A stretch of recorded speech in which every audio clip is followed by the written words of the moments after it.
The third indispensable element in building the new prosperity is closely related to creating new jobs and halting inflation.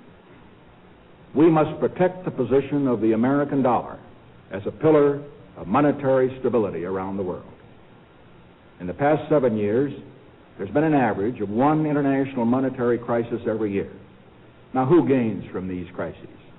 Not the working man, not the investor, not the real producers of wealth. The gainers are the international money speculators. Because they thrive on crises, they help to create them. In recent weeks, the speculators have been waging an all-out war on the American dollar. The strength of a nation's currency is based on the strength of that nation's economy. And the American economy is by far the strongest in the world. Accordingly, I have directed the Secretary of the Treasury to take the action necessary to defend the dollar against the speculators.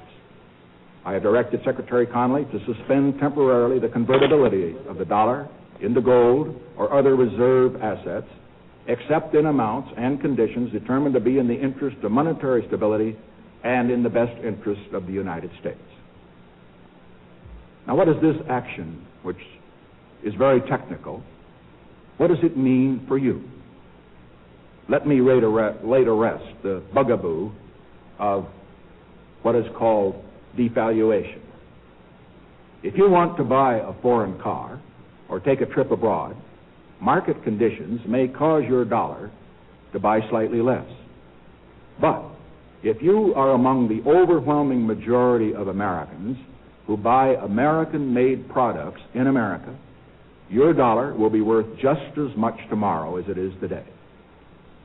The effect of this action, in other words, will be to stabilize the dollar. Now, this action will not win us any friends among the international money traders. But our primary concern is with the American workers and with fair competition around the world. To our friends abroad, including the many responsible members of the international banking community who are dedicated to stability in the flow of trade, I give this assurance. The United States has always been and will continue to be a forward-looking and trustworthy trading partner.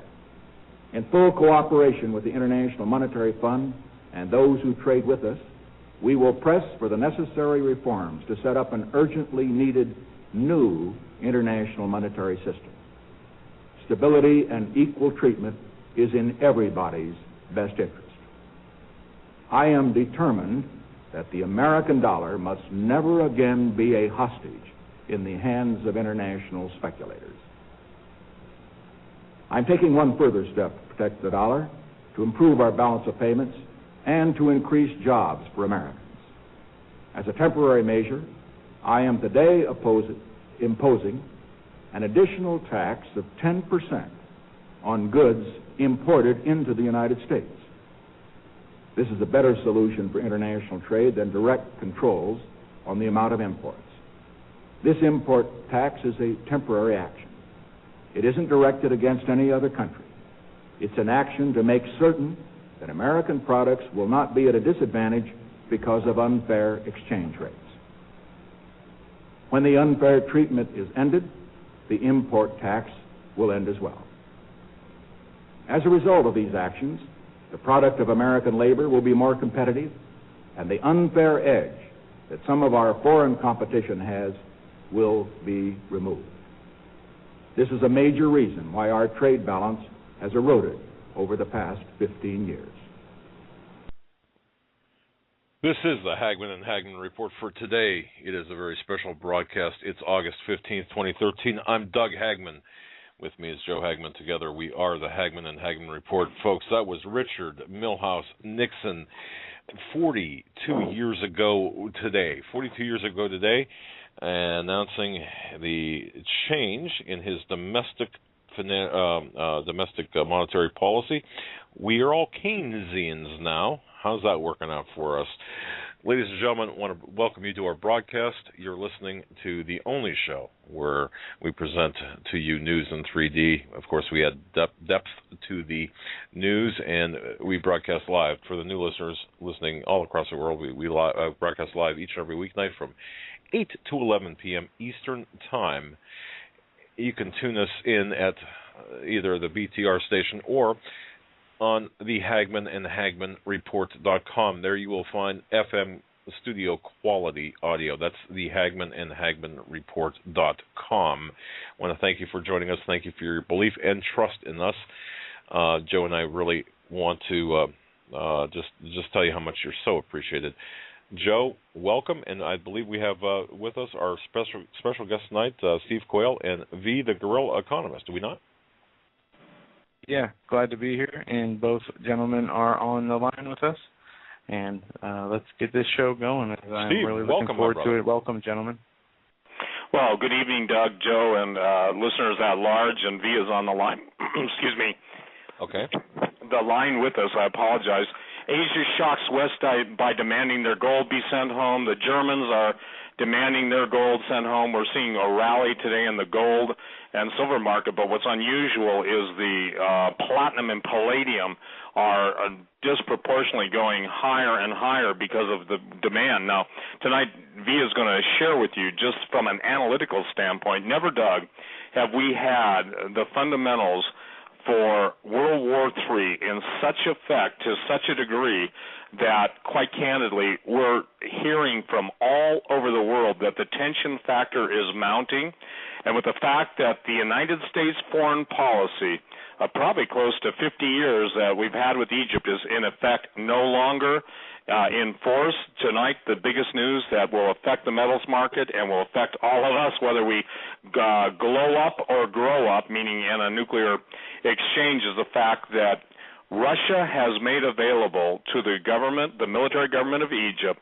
its entire military forces in any way, in any shape, in any form, in any amount, as the Egyptian military would so desire. So, ladies and gentlemen, as V comes on tonight, and we're going to talk about the amazing events happening in the world, there has never been a more dangerous time. With that, I'm going to turn it over to V. Good evening to everybody out there, Doug, Steve, Joe. Just want to thank all of you for allowing me to come back here. And, one thing is, into tonight's broadcast, I mean, my God, my goodness, what a month July has been. What a month August is turning out to. I mean, look at what is occurring. When you look at what's happening in the Middle East, my friends, let me tell you, it is unprecedented. Unprecedented. Never have you ever seen the chessboard arrayed like this. When you have the Russians announcing that they are going to make available their military forces to Egypt in order to bring stability to the region, because you got to understand, folks, you got to understand one thing. What we're doing, what these jackals, these hyenas in the power arm of the United States that are pulling the strings, what they're doing is causing massive instability in the Middle East. How are they doing it? Simple. They have been backing a Wahhabist death cult that flies under various banners. One of those banners is Al-Qaeda. Another one is Jami Islamiyah, and all these other various extremist Islamic terrorist groups that are nothing but death cults. Folks, how many videos do Americans have to see of people eating the hearts and livers or lungs of an enemy combatant? How many videos do you have to see of children being machine gunned for no reason by a bunch of cowards before we wake up and become incensed enough to take this nation back, to become incensed enough to fall on our knees and seek repentance? Because, folks, that's the only thing that's going to save us. When you see what Putin is doing, let me tell you something. I cannot fault the man. In fact, my hat is tipped towards him. Listen, Russia's got their problems. They have their issues. But I remember back in, I say, the 80s or even the 90s, and Steve or Joe, anybody, or Doug, you guys can correct me if I'm wrong. But someone once said, and I can't remember the name of that gentleman, I think he was a scholar, he said that as the Soviet Union fell and time will progress, Russia will become more like America, and America will become more like the Soviet Union. Folks, we are backing the worst of humanity. We are picking all the wrong sides. And Vladimir Putin has decided to bring some sort of stability in the Middle East, some sort of normalcy before this whole thing goes up in a mushroom cloud, because that's where we're headed.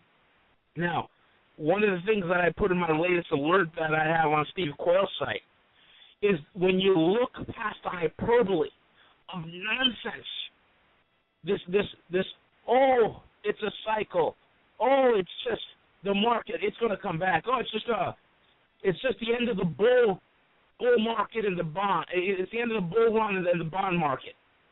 Folks, nothing's further from the truth. The numbers are indicating that there will be a major world war.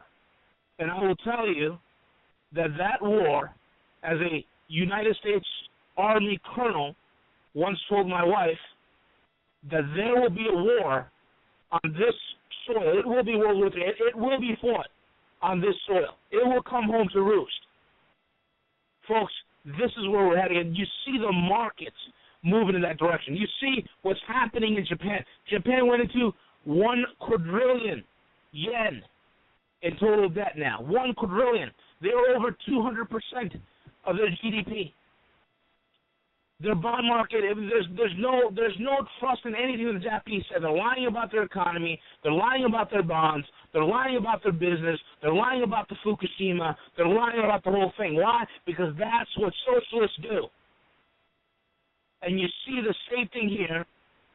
Mr. Brent Bernanke, he's just about finished hitting every nail he's done, building a structure that's guaranteed to collapse, allowing whoever it is that's going to replace him to bring this nation to subjugation and integration. And you see that. You see the bonds. How do you explain the bond moving from 2.6 to 2.82 in a matter of a week? You know, we talked about the Hindenburg phenomenons. That is you just Google it when you get a time. I'm not even going to go that deep into it, but it is a serious phenomenon. We've tracked about 5 or 6 Hindenburg-like events over the past 5 trading days. Unprecedented. Why? Because there's so much systemic shock. The money, the liquidity that was never there, it is finally catching up. The solvency crisis, the liquidity crisis of 2011 is catching up now. You see, folks, we're in dire straits. And when you have, number one, the Russians checkmating us in Syria, checkmating us, they're about to checkmate us in Egypt. They're checkmating us on the world stage. They're checkmating us even over here by training with DHS agents and FEMA. They're checkmating us in every aspect. And we have a president that has the foreign policy experience of a 4th grader who is completely in over his head when it comes to this matter. And folks, we're being ushered and corralled into a situation where the nutcases that pull the strings in this country are going to start thinking, because they want to hold on to the power so bad, that things are getting so unraveled that starting a major world war is looking like a really good option to them. I want you to think about that for a second. Things are getting so bad globally that the nutcases that are in power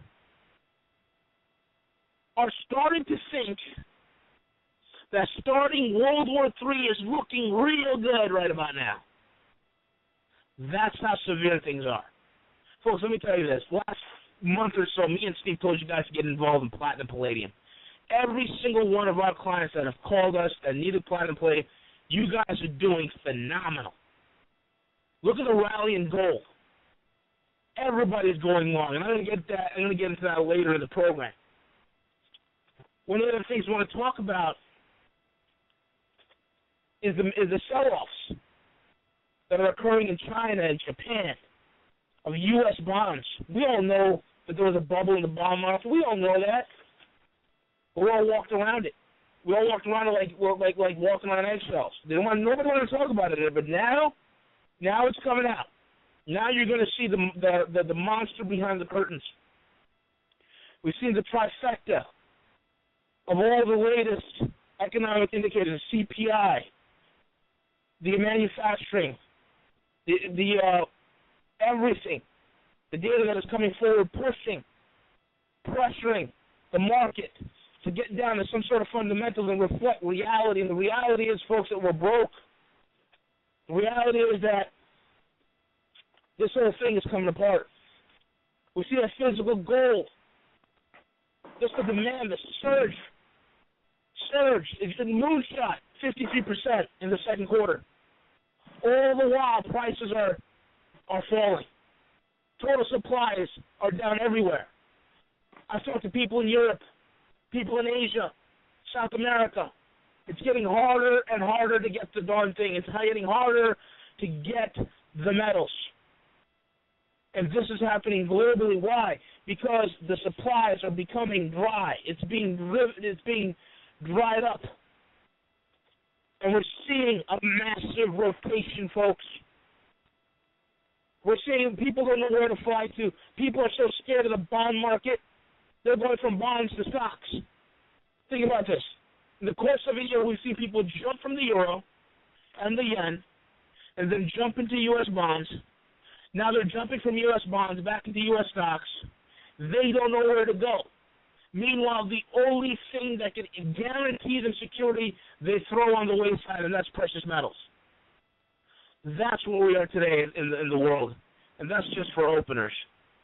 Steve? That's a pretty strong open, V. Thank you very much for that. Go ahead, Steve. Well, the interesting thing that's going on today that's kind of coming to the focus is that, let me share this, all foreign policy is monetary based. And so what you're watching is Asia being, and they just start acquiring gold, they're demanding it. And what we're trying to get people to understand is that with all of the manipulation, Doug and Joe and listeners in the world, the smart money is already moving as quickly and as stealthily as it can. When I talk to my sources in Asia, to put it into perspective, Asia has just basically devouring everything they can get their hands on. Now, why is this important? Isn't it amazing, Doug? This will slap everybody up in the face. America doesn't even care to ask the question, do we have any gold as a nation? Yet the Europeans, starting with the Germans, they're being stonewalled, and they're calling it a major blow to the Bundesbank, Germany's central bank, the repatriation of its chunk of its gold. And guess what they're being told by the Federal Reserve? They're saying, well, we're not going to let you see your gold. It's going to be, I think what we've got to share with everybody tonight is the complete bankruptcy, the complete pillaging. And I don't think, V, I don't know if you've heard anybody, but nobody's addressing, they'll address the Fort Knox issue, but the rest of the world is showing you in real time, ladies and gentlemen, that the whole monetary, financial, quote, system of the Western U.S. dollar base is a fraud. We're not $16 trillion in debt. We're $70 trillion in debt, and that's if you're not even marking to market. The point is, the only reason you can have a market in anything, everyone, is somebody's willing to buy what you're willing to sell. When the day comes, and this is what I'm really concerned about tonight, when the day comes that you've all seen the herd move. You've seen silver just go from being available to not being available, or gold or platinum or palladium. Nothing has triggered the 3% response. Let me tell what everybody a 3% response is. During the height of the gold market in 1979, 1980, there were 3% of America's population that was worried then, and they bought precious metals. Well, that's what moved gold from 50 to 850. But it's not a question of pricing now. It's a question of acquiring something that you can trade or barter. Doug, I get the standard questions over and over and over. Well, how will I use gold or silver? The same way people have done it for 6,000 years of recorded history. When the market crashes, anybody who has a surplus of an item will make that item available for a specific world price. Let me give you a good example. If silver is $100 U.S. and before any currency revaluation takes place, then it will be $100 an ounce in the United States. The world will set the price. Now, obviously, we see the positioning of martial law and the positioning of martial assets throughout the country. And, Doug, this is all money stuff we're talking about tonight. What those of us who have been on talk radio for 20 years are warning about is that the day would come when the official U.S. military of the people would be replaced by the authoritarian, quote, communist, fascist system of a hired police force under a dictator.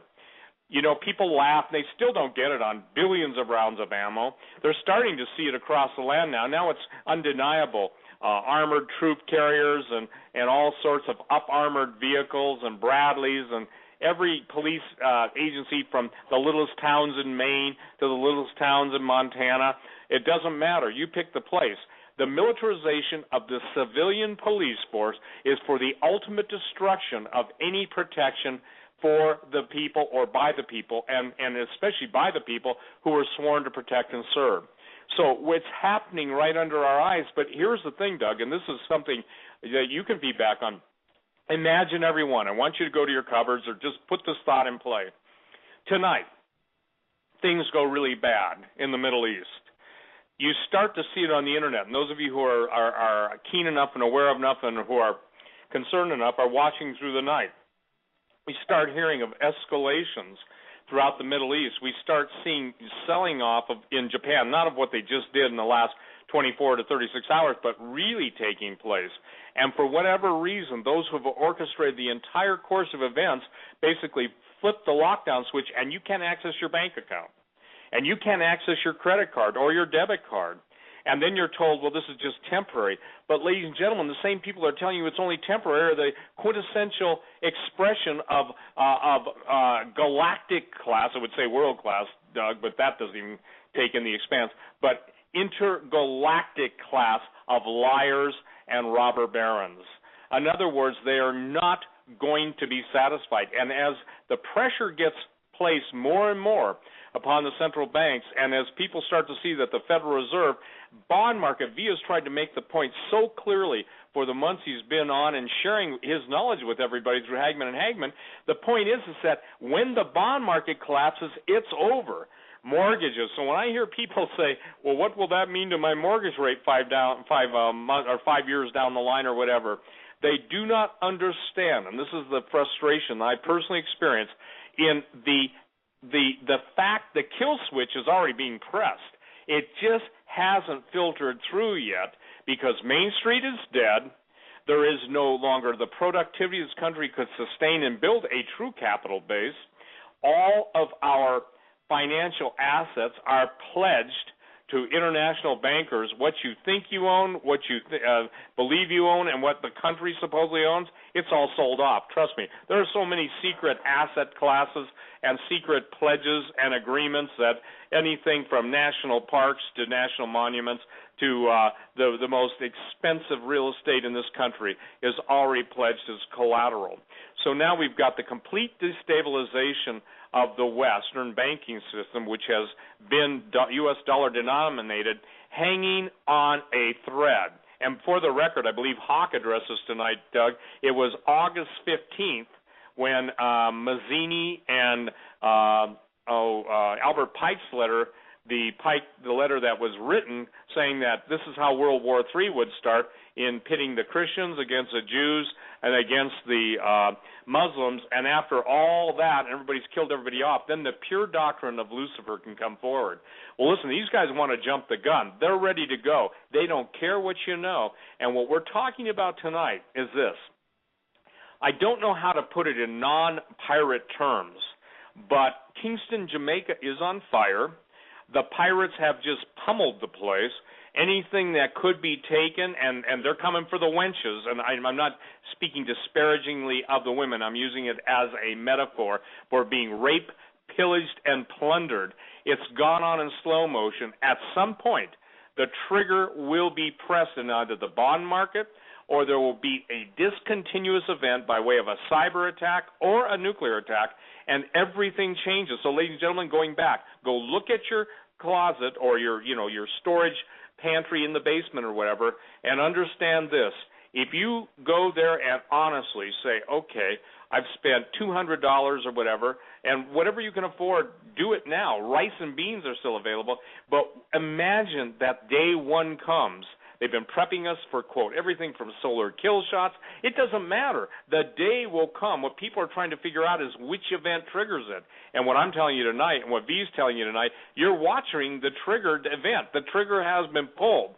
And it is. Jesus said the love of money is the root of all evil. So just take that a little further and not adding the word, but just say this. They who love the money and control the money control the evil. They decide who lives and dies. And right now, ladies and gentlemen, 6 billion people are in the crosshairs, and these devils they are ready to make sure that the population is greatly decreased. And we're dealing with issues now with the truth of Fukushima coming out, and all these things are financial. Japan cannot stop Fukushima with the known, or let me change this, with the release technology. There is technology that you can take and deactivate nuclear products, and the guy that invented it was murdered. It's called photo deactivation. In other words, you can change the energy level of specific fissionable materials and radioisotopes by exposing to intense laser and specific frequencies of light. Guess what? The man who invented that, he gets destroyed, because if they don't kill him and the word got out that this stuff is real, that throws the whole nuclear power structure into a tailspin. So while we're talking about world events, the financial, here's the thing, I guess what I'm trying to say, Doug, the best microcosm of the end of what you know and what you will believe is right in your own wallet. I believe it was a statistic, Doug, you and I talked about it, that 50% of Americans have less than $500 in savings. Do you remember that? Absolutely. Yes. And now if you look at how many people are on food stamps, what happens, ladies and gentlemen, when 510 million people don't have food? Well, obviously, then the military comes in and says, we got the camp set, we anticipated this, we've been preparing for this, and oh, by the way, entrance into the camp is you've got to surrender all your guns, and everything that you have now is ours. The spoilage and the pillaging is yet to come, and what we're trying to say is your pockets are being picked. The only thing left to pick are your genes, i.e. mandatory genetic testing or swabs, and then ultimately your bones. And that's when they turn you into Soylent Green. Someone says, well, that's really, really doesn't make me feel comfortable. Now you get it. I don't know what it takes to get people off their dead posteriors. I don't know if it takes a spring in a chair to, thrust them onto their feet. I don't know if it takes cold water being dumped on their head or basically a swift kick in the royal behind. But the bottom line is what V is laying out for you tonight. What is taking place tonight is so unparalleled, and that's why he's talking about the crazy casino and his conclusion, it's a war. You don't see everything moving worldwide. You don't see the Russians turning on their jammers. You don't see the submarines in Cienfuegos Bay. You don't see all of the things going on in play, or 57 ships off the coast of the Atlantic coast being ready for troops to be dropped and provisions to be dropped. And that site, Doug, by the way, I'm being told in an email, was taken down. So what we're trying to say is, look, I don't know, V doesn't know, Doug doesn't know, we don't know that we have any breathing room left, because the idea is to suffocate the American working class, because we were the ones that built this country, yet we gave it away. We got lazy, and we forgot the price that our ancestors paid for that wonderful, wonderful word called freedom. And that word, and I quote the guy that's in the White House, He made the statement, America's the greatest country in the world, and we intend to change all that. We have become a hissing sound in the nations of the world. Everything we once stood for, which is righteous, is no longer in effect. We have said to the God of heaven, they have said, not we, they have said to the God of heaven, get out of here, we don't want you. And America is now run by basically people who will do their best to destroy, to crush, to steal every last ounce of freedom and the testimony of the Lord Jesus Christ, and that's what's at stake. You may be 60 and 70 and say, well, I don't have much longer anyway, but what about your kids? What about your grandchildren? I posted a video on my site tonight of two little boys being machine gunned, and to the chant of the background, Allah Akbar. You cannot tell me that that is not America's future. In case you don't know it, they're planning a 9/11, 1 million Muslim man march.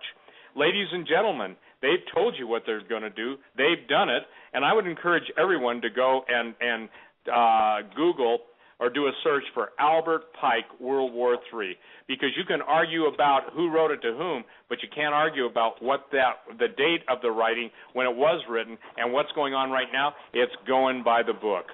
Doug. Steve, yeah, you're exactly right. My source told me flat out that the bullet has left the gun, and that we are seeing the perfect storm. We are in the perfect storm. It's a three-legged operation, or three-legged stool. We've got the situation, the explosive situation in the Middle East, as V had said. You've got the monetary collapse imminent, and of course the social, societal unrest coming. So this is where we're at. V is right on the money. You're right on the money, Steve. We are at the time now. We need to prepare, and knowledge, by the way, is power. So, folks, please, I ask everybody, pay attention. Go ahead, V. You know, one of the things that I want to let everybody know, listen, I hear that stuff about, oh, he's fear-mongering. Oh, he's just driving up fear. So let me tell you something. I wish that I did not know what I know. I wish that I never was able to see what I am seeing today, because I wish it was not so. And I never thought for 1 second that it would be in this generation that all these things will come to be. I never realized that it's going to be in our lifetimes that we are going to see a changing of the guard globally. And that's exactly where we are. We are not only in the precipice of change, we're being pushed to the very ledge that our toes are the only things hanging on and gripping for dear life, the very ledge over which this nation will fall unless there is a miraculous act of God. And let me tell you this, I don't know if anybody has caught it, but approximately a week and a half ago, it was Dmitry Medvedev, the former Russian president and current prime minister of Russia, that has warned Russian nationals in the United States to get their money out of U.S. banks because of the fear of bail-in. Think about that, folks. This is not a crackpot. This is not a conspiracy theorist. This is not some hack on a radio program. No. This is a politician, a statesman, someone who knows, who is well-connected and extremely well-educated. And he knows something. He knows something. He's privy to things. And he's telling his citizens, Russian nationals living in the U.S., to get their money out. That's unprecedented, folks. This is what I've been telling you, what Steve's been telling you for quite some time right now. You know, months ago when I told, and I came on the radio and I said, you know what, as this thing unravels, you're going to see a lot of countries demand their gold back. And I brought about Germany. That Germany is going to get mad. They're getting kind of angry at what's happening. They're getting kind of sick of what's going on in the Eurozone. And next month is going to be very critical. We got the elections coming up on September 23rd. And from my sources in Germany, it seems like the people in Germany still seems to be in La La Land, at least the ones that are in Frankfurt and in Munich. They seem to be in La La Land. But there are vast areas of Germany that are sick of what is happening to their nation, sick of the subjugation of the Eurozone, sick of the orders that are coming out of Brussels, and they want out. And folks, let me tell you this, isn't it ironic that every nation that either the West is casting aside or the West is making it very difficult for them to exist? Isn't it interesting that the Russians are right there with open arms, ready to embrace them? You know, it seems as if the Russians have figured it out, what George Washington meant when he said, seek economic cooperation with everyone, but alliances with none. Because they're ready and waiting to help these countries. And because of this, these countries are willing and become willing pawns in this global chess game. And we are pretty much a checkmate. You know, one of the things I want to just get out of, into this airspace real quick is this. Japan has gone over crazy. Okay, I think the people there, for the most part, the young culture are a bunch of idiots in the sense that they're so carnalized by their current technoculture that they've been lobotomized with this technology, and they don't seem to recognize the dangers they're in. But there are movements, folks, I'm going to tell you right now, this is from good sources. There are movements in Japan to put an end to Abe, to put an end to Kuroda, and to bring about massive, sweeping reforms. Now get ready for this one. There are movements in Japan, you're going to hear it first tonight, that are willing to take the country, dump the dollar totally in order to save themselves, and hitch on to the Chinese when the Chinese back the yuan with gold. Folks, did you hear that? That is tremendous news. There are movements in Japan that they see the danger, that they want to save their country, that they are willing to shelve the dollar, to dump it completely, and begin to buy yuans as soon as the Chinese back that yuan with gold. And folks, the Chinese are ever closer to doing it. They have to do it because the end of the dollar is near. In order for the yuan to spring into the vacuum that is about to be created, they have to back their currency with gold. It has to be done. And they know it. It is way past the point of the handwriting on the wall. It is way past the point of no return. That's why, folks, because of this, all this is monetary. And because of this, it is another reason why the lunatics in power are starting to look at World War III as a very attractive option. Steve or Doug, you guys want to add anything?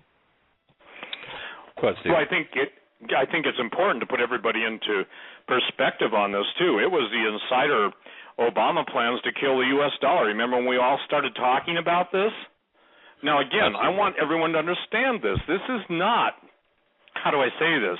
When you kill the dollar, you kill what America was, and I'm not saying I support the phony money that we've had, and I'm not a fan of it at all. But how do I say this?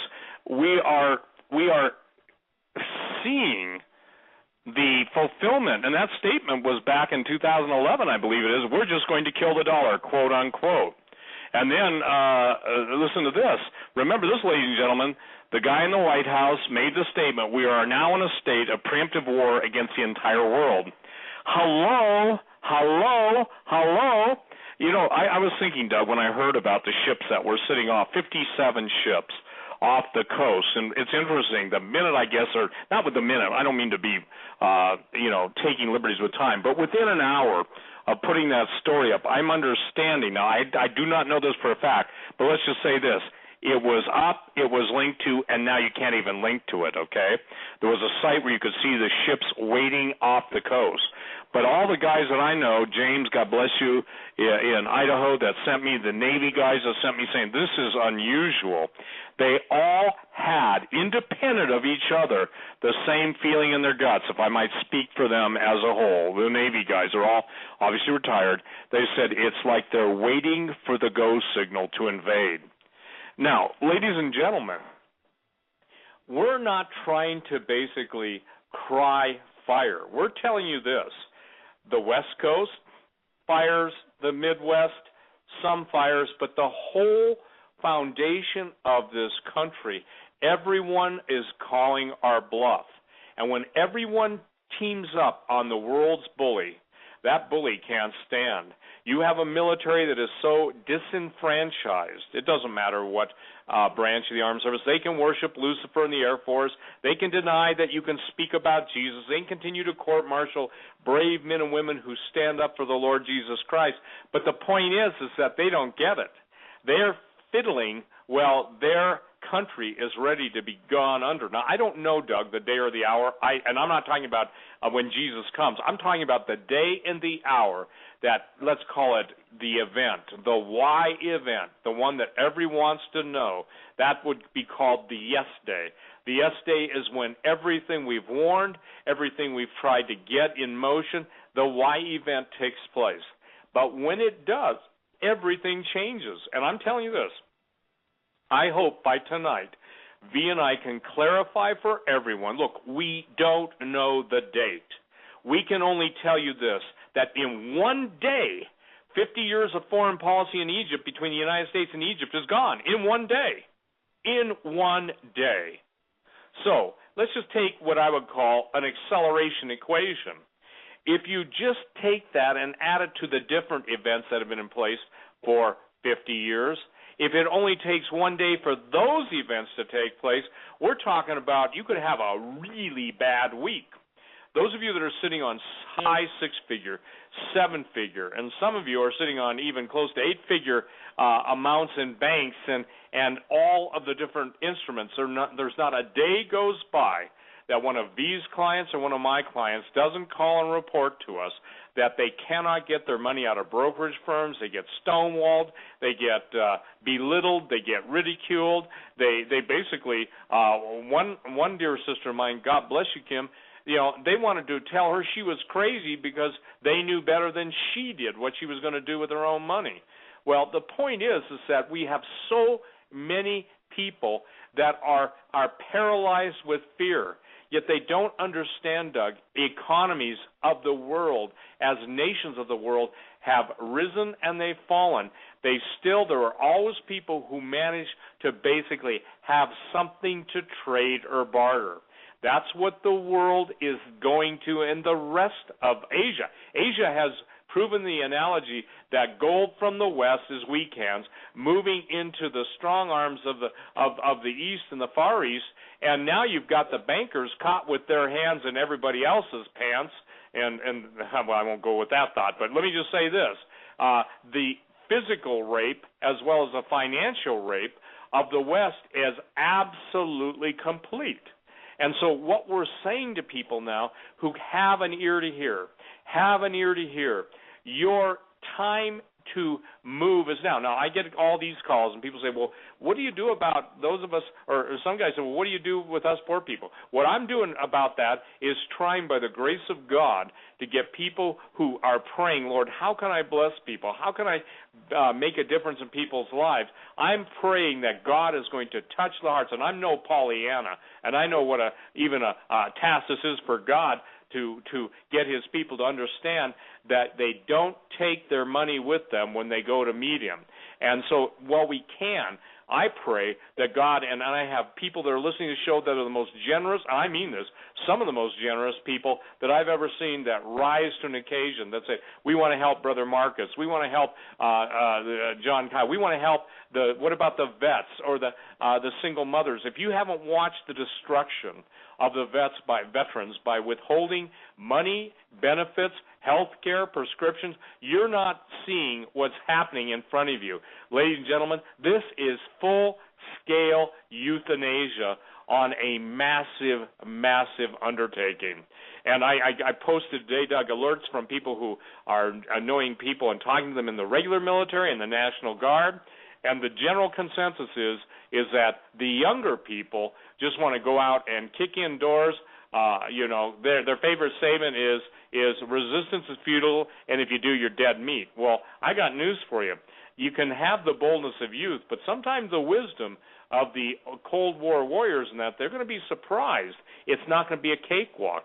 That's why on Hagmann and Hagmann, when Pastor David Langford and I have been on this show, what we were praying about and fasting, ladies and gentlemen, for those 5 or 6 weeks, whatever it was for God to intervene and to prevent the senseless, determined slaughter against his people. When Pastor Langford is serving communion to the world at large, and I understand there's other people doing it, I didn't know because I don't listen to radio or know, so I said I'm always willing to say, tell me where I'm wrong, and it wasn't meant that to say whoopee for us. All it was meant to say is God has a position and a way to make known his presence, his influence, and his power in the people's lives. So that's why so many people listen to the show. But listen, if the parable of the 10 talents is so important, and David and Langford did the parable of the 10 virgins, what we're just trying to tell you guys is, look, if you can understand history, that's why V is an analyst. If we were starting to talk to you about who's got superior firepower, and I'm not talking about the secret stuff that, Russia, China, and the United States have, and maybe a few others, Britain sharing, etc., but even beyond all that, what should astound you is the fact that you're taking everything for granted. And I will say this again.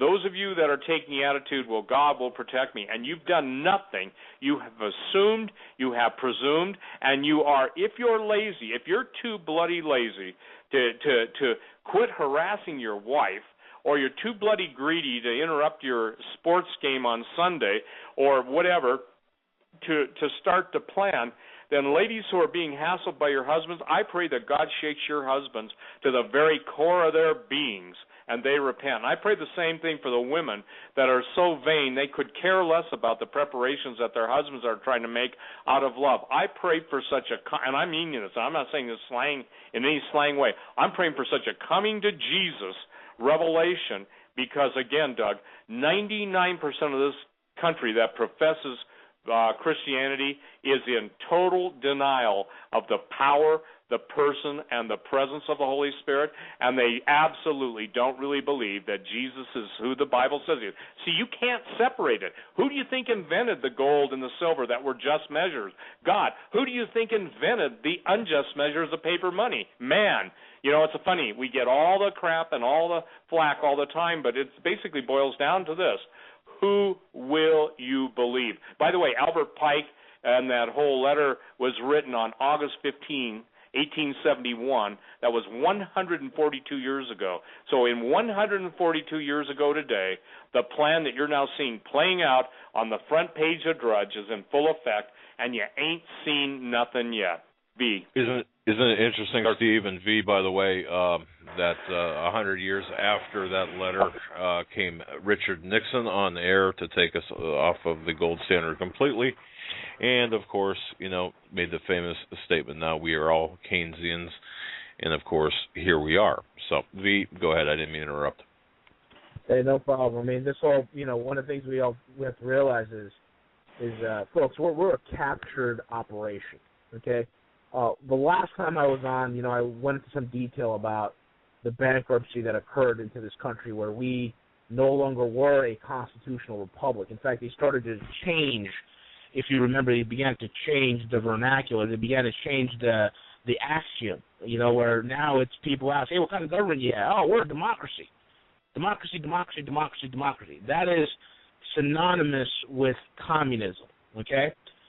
Now, because we're a captured operation and we fell into receivership in 1933, and then you got to go back to that last interview I did, and I gave you the laws, I gave you the dates, I gave you the executive orders that prove the fact that we are under receivership, that we are in fact bankrupt, and in order for the government to justify its existence, it has to be on a permanent war footing, and that's why in the sound of my voice, most of you who are alive, this country has been at war for as long as you have been alive, okay?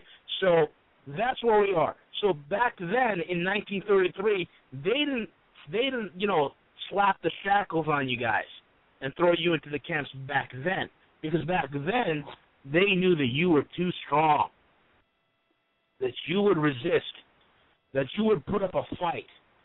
They knew that about you. And that same generation, that tough, bold generation, that World War II generation that was so strong that Admiral Yamamoto, the head admiral of the Japanese Navy, when his cohorts asked him, well, why don't we just invade America? Yamamoto feared and said, no, there will be a rifle behind every blade of grass. Folks, the banksters knew that back then. So what do? They bid their time. They made sure that you got your fill of sports, your stupid baseball games, your dumb football games. Let me tell you something. I love football as much as the next guy, and I played it when I was in high school. Well, let me tell you, there are far more important things to worry about than football and sports. But they made sure that you got enough of that. And they made sure that there was enough soap operas for the women and reality TV shows and stupid, retarded, occultic cartoons for your children to watch. And now you're soft. You're not that resilient, rugged progeny of a nation built on guns and whiskey. No, not anymore. You guys we're a generation built on Twinkies and sponge cake and soda. And that's where we are today. So now, you see, because we fell into receivership, then most of you don't even realize. That's why we ask, so many people ask questions. Well, what about my mortgage? What about my house? What about my land? And I told people, listen, you don't really own your home. Even when you pay off your mortgage, stop paying your property tax, and you'll find out very quickly who owns what. All right? Because everything, like what Steve always says, has been pledged for. It's been securitized. It's been put up as collateral. My friends, you are collateral. You are a human resource. You are a slave. Why do you think, slaves, why do you think that when you go to another country in the world and you're a U.S. citizen, the IRS requests and they demand that you file a tax return? Why do they want to tax you wherever you are? Why is it their business? Because you're collateral. You're a slave. Slave ain't supposed to run away somewhere and start his own new life and build a new corporation and incorporate it somewhere else. Slaves ain't supposed to do that. That's a slave. You're a slave. You're collateral. Your property is pledged for. Folks, let me tell you something. They've made sure that in the last, especially 30 years, they've siphoned, sucked, pillaged, robbed, raped, moved at all the wealth, at all the infrastructure. They've taken it, and they've pledged it, and they've moved it, and they've siphoned it. Everything that makes us great, and they've taken it away from us. They made sure everything, all the legal loopholes are tied up, so when they clamp down this time, they have all the legal justification for it. People ask, well, how can they take away my house? I've been making mortgage payments on time. Folks, the way the whole mortgage system is set up, it takes you at least a decade or so before you even begin to take a dent into your principal payment. We all know the first couple of years, you're doing nothing but paying fees and interest rates. So they can come ahead and say, oh, you never paid your mortgage. And the reality is you never did. one of the things I want you guys also, realize. Some of you say, well, I got some of my possessions in my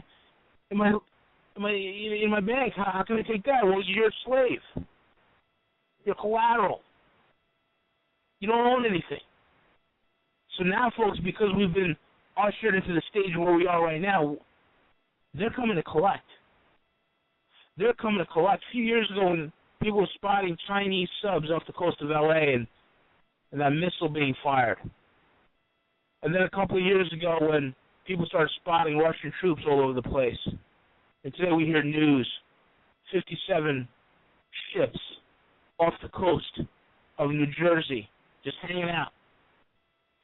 An armada of ships just hanging out right off the coast of New Jersey. Folks, they're coming to collect. They're coming to collect everything. They're done. The big money's moved out. When you got Buffett, who about a month and a half ago cashed out to the tune of $49 billion. When you got Soros divesting 80% of his stocks, especially in finance and in banking stocks. The jig is up. The jig is up. And that's what they are. They're coming to collect on the pledge and the promise that has been brokered from 1933 till today. And they're going to make sure, these banks are going to make sure that they go good on their word. So be ready. Steve. I think there's a statement that most people still don't understand. And, Doug, this is that's critical tonight. Everything that seems to be an asset that people believe they either own or by investing in paper they own is already pledged. It's already hypothecated or pledged numerous times. And just like the whole mortgage, who owned the mortgage and that whole fiasco, that's true of everything here. But here's what we have in America right at this point that they want. They need our farmland. They need our fresh water because most of the nations, especially China, most of its indigenous water is poisoned. Japan is a dying nation because they will not tell the truth. Now, I'll let V in the second hour go back and address the whole issue of Japan siding with China in a go back you on. But here's what people have got to recognize. Here's a succinct statement that's made. The murder of the national currency, the United States dollar, is the ultimate agenda to be implemented under Obama. To kill the dollar will subvert the United States and destroy it from within.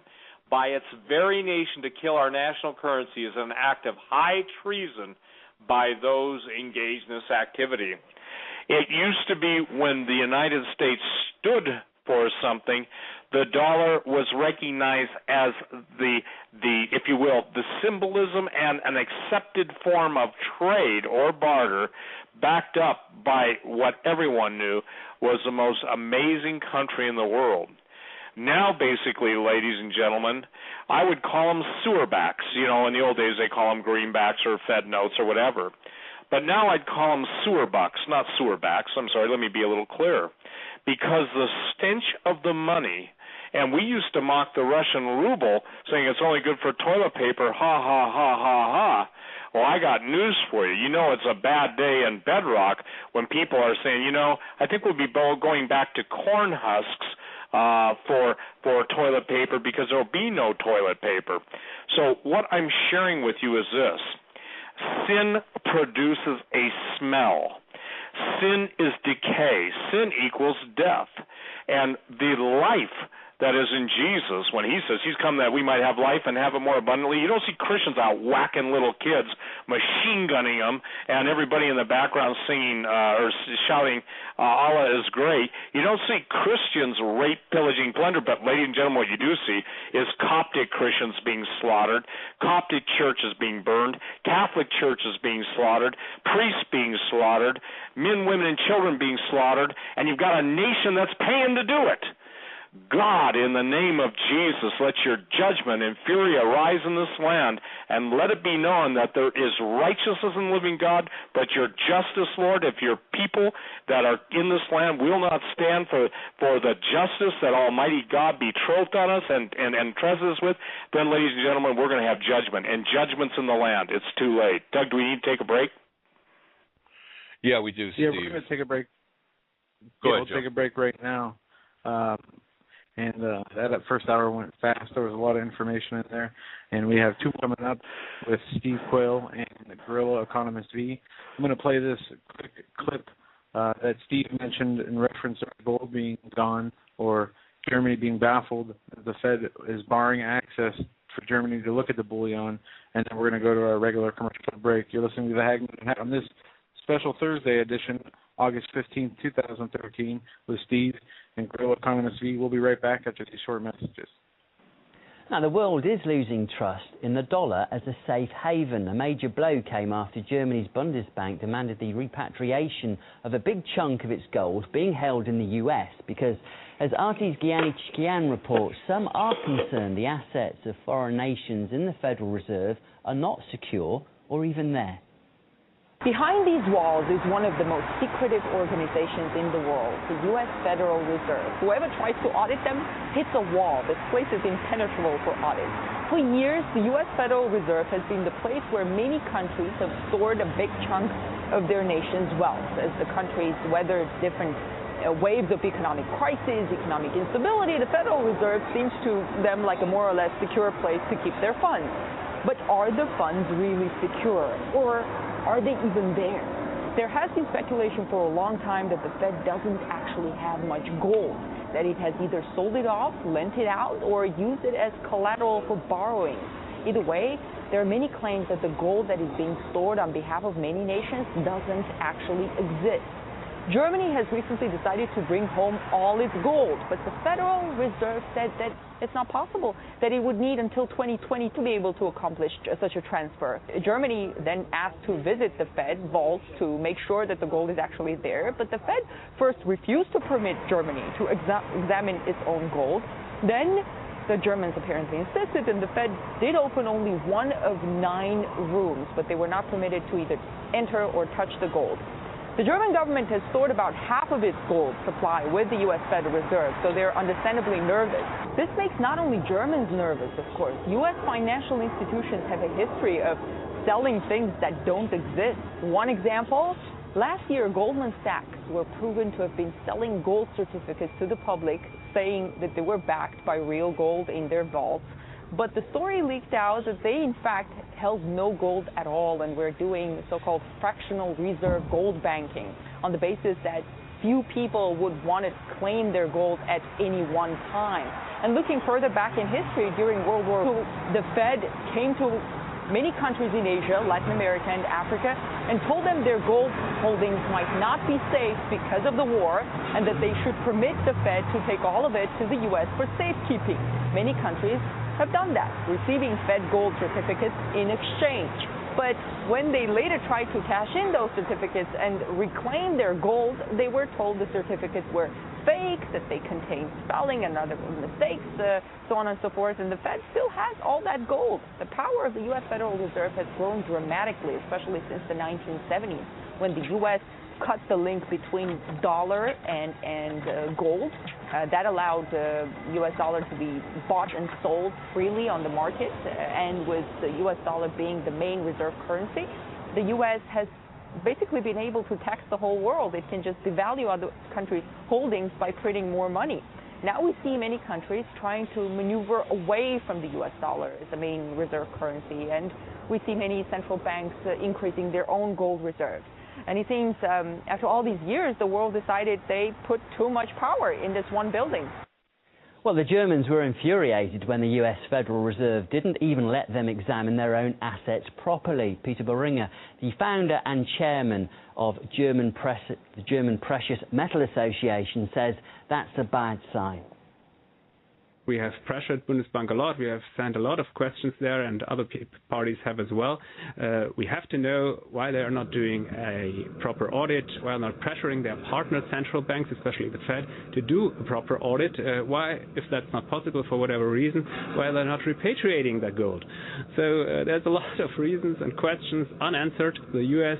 or the Fed is nowadays monetizing between 60 and 80% of newly emitted federal debt, federal treasury bonds. There's basically no foreign free market buying for the U.S. dollar treasury debt. And that is bad news. It says something about the quality of the U.S. dollar as a reserve currency. China and India will probably consume 2,300 tons together of gold this year, which is almost 100% of world mining production. Welcome back, folks, to a very special edition of the Hagmann and Hagmann Report. It is Thursday, August 15th, 2013. Our very special guest, Mr. Steve Quayle. That's stevequayle.com. And V, the guerrilla economist. You can find him. His exclusive writings, reports, alerts on stevequayle.com. If you go to stevequayle.com, look on the right-hand side of the page, and there you will find the section for V. Click on that, and you'll see all of his past stories. And, folks, one last thing before we turn it over to Steve and V.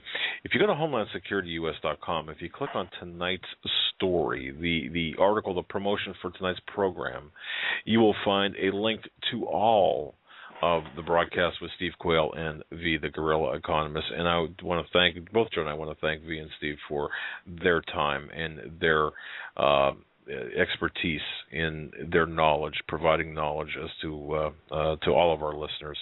Gentlemen, thank you so much and welcome back. Steve, I'll turn it over to you.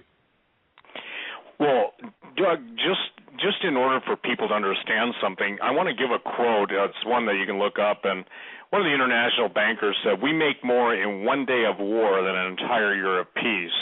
Just this week, I remember when V was on, when we were on your show, mid-July or whenever, talking about July was going to be rough. Now August. August typically is a month when a lot of wars start. But what most people are missing are pretty interesting, I would say, flashing neon signs of the war that's getting ready to take place. Now, I don't know if your source, Doug, talked to you about the Indian submarines that were pretty much sabotaged in the harbor. The first person you'd think of that is Pakistanis, because obviously Pakistan and India have a long-running feud. There are headlines tonight, are India and Pakistan headed for war? But as I was praying about that, I thought, no, listen, there's more to this. This is a third party trying to generate the war between India and Pakistan, because remember, both India and Pakistan are nuclear, but it's fascinating to me to think of the timing of these events. See, what we're trying to do is help people to make the decision or to understand what is going to be the, if you will, the best barometer, thermometer, or flashing neon sign that says you better, dig in, you better be prepared to dig in. And again, this situation with Pakistan and India, obviously India's got the second highest population in the world. We know that China is the financial powerhouse of the world. No one has more stored strategic metals and access to rare earth metals at this point than China. Russia pretty much controls the platinum and palladium mines, but what most people don't understand, Russia controls the diamond market of the world. People used to think that it was De Beers. Well, De Beers was kind of a front company, but Russia's diamond cartel is the one that actually owns and runs De Beers. So what you've got is Gazprom. You've got the largest natural gas producer in the world at this point. You've got the situation where the United States, and let me share this, Vladimir Putin is a master strategy, I guess you'd say, what do you call it, what's the word for strategist? Thank you very much, V. The point is, and what you're seeing here are carefully placed moves. Can I say something? That guy in the White House better pedal his bike in some other direction, because he's no match, and I'm saying this. Someone says, well, that doesn't sound very kind. Look, I'm a realist. When someone's putting my family and the families of those who I love and our children and grandchildren into death camps, slave camps, white slavery and pedophile playgrounds, I get torqued, okay? And what I'm saying is I don't know what it's going to take. V and I talk about this stuff off the air all the time because we're saying, look at how fast this thing is going downhill. Look at how fast the speeding up. And Jesus said if the days weren't be shortened, there'd be no flesh left alive. Now we're talking about doomsday vaccines, doomsday viruses. We're talking about, again, kill shots from the sun, asteroid strikes, the return of Planet X, Nibiru. We're talking about global crustal shift. We're talking about all this stuff. But the thing that people don't understand is they don't relate it to themselves unless they happen to be in a position where they can't feed their children. That father can relate to it. That mother can relate to it. And that's why, Doug, it's so critical. So critical. Look, when the Sermon on the Mount, and I want to talk about this. Put your financial concerns into this context of the parables, and also of Jesus feeding the multitude on the Sermon on the Mount. The first, and I would say the first remarkable survivalist in the New Testament, obviously Joseph and Noah in the Old, but in the New Testament was a little boy's mother who sent him with the loaves of bread and the fishes that Jesus used to multiply. There will come a time in even that which God had us preposition that was little, where the Lord, in our obedience and in our repentance, will multiply that for the benefit of many. Now look, God is in that department. God can do that. God will do that. But for the people who smugly say that preparation is anti-biblical, I say this, that they have denied the faith. And I'll tell you why. Because faith without works is dead. You have to put feet to your faith. So let me say this. Could God have fed the people? Absolutely. He could have sent manna. Jesus could have called for manna. But Jesus, and it's an amazing thing that the Lord always wants to involve us in the plan so that we get the blessing of cooperating. That means working along with him. It's the same thing as in finance. Look, if somebody makes $1 million because they bought silver at one price and sell it, they have a whole lot greater tithe. And tithe, I want to put something in perspective. Tithing is not of the law of Moses. Tithing was instituted before the Mosaic law was. It is an act of worship, thanksgiving, and praise. It was instituted when Abraham had the victory. He was met by Melchizedek, the prince of Salem, who the scripture declare had no father, mother, beginning or end. I believe that was the Lord Jesus Christ in his pre-existent mode. It was a Christophany. A Christophany means the presence of Jesus in the Old Testament. But the fascinating thing is that the more we can teach faithfulness, the more we can teach productivity, and the more we can teach a multiplication of that little which someone has. Listen, I know people that slug away and get a couple, 2, 3, 4 ounces a week. At the end of a year, they have 200 ounces at the end. You know, it's one thing when it's $20-some an ounce, another thing when it's $50 an ounce, and it's even another thing when it's $100 an ounce. I say this, here's the bottom line.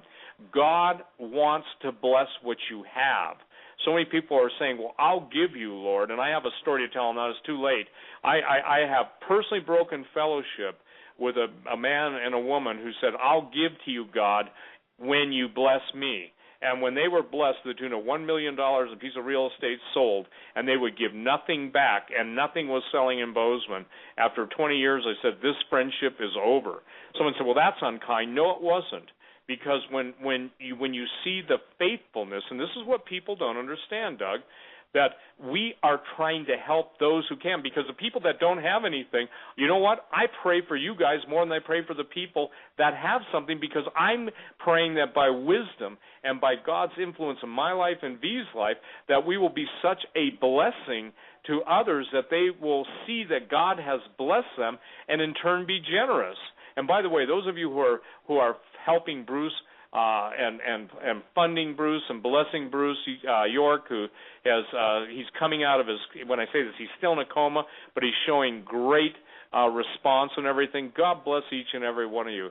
Lisa, I would give you a hug. Barbara, Kay, I would give you a hug. Each one of you, I don't know all and I don't need to know all, but thank those of you who have taken up this cause, because in Jesus' name, I just pray that God will bless you, refresh you, restore you, each and every one. And each and every one who you are praying you have nothing to give, I thank God for you, because your prayers mean everything.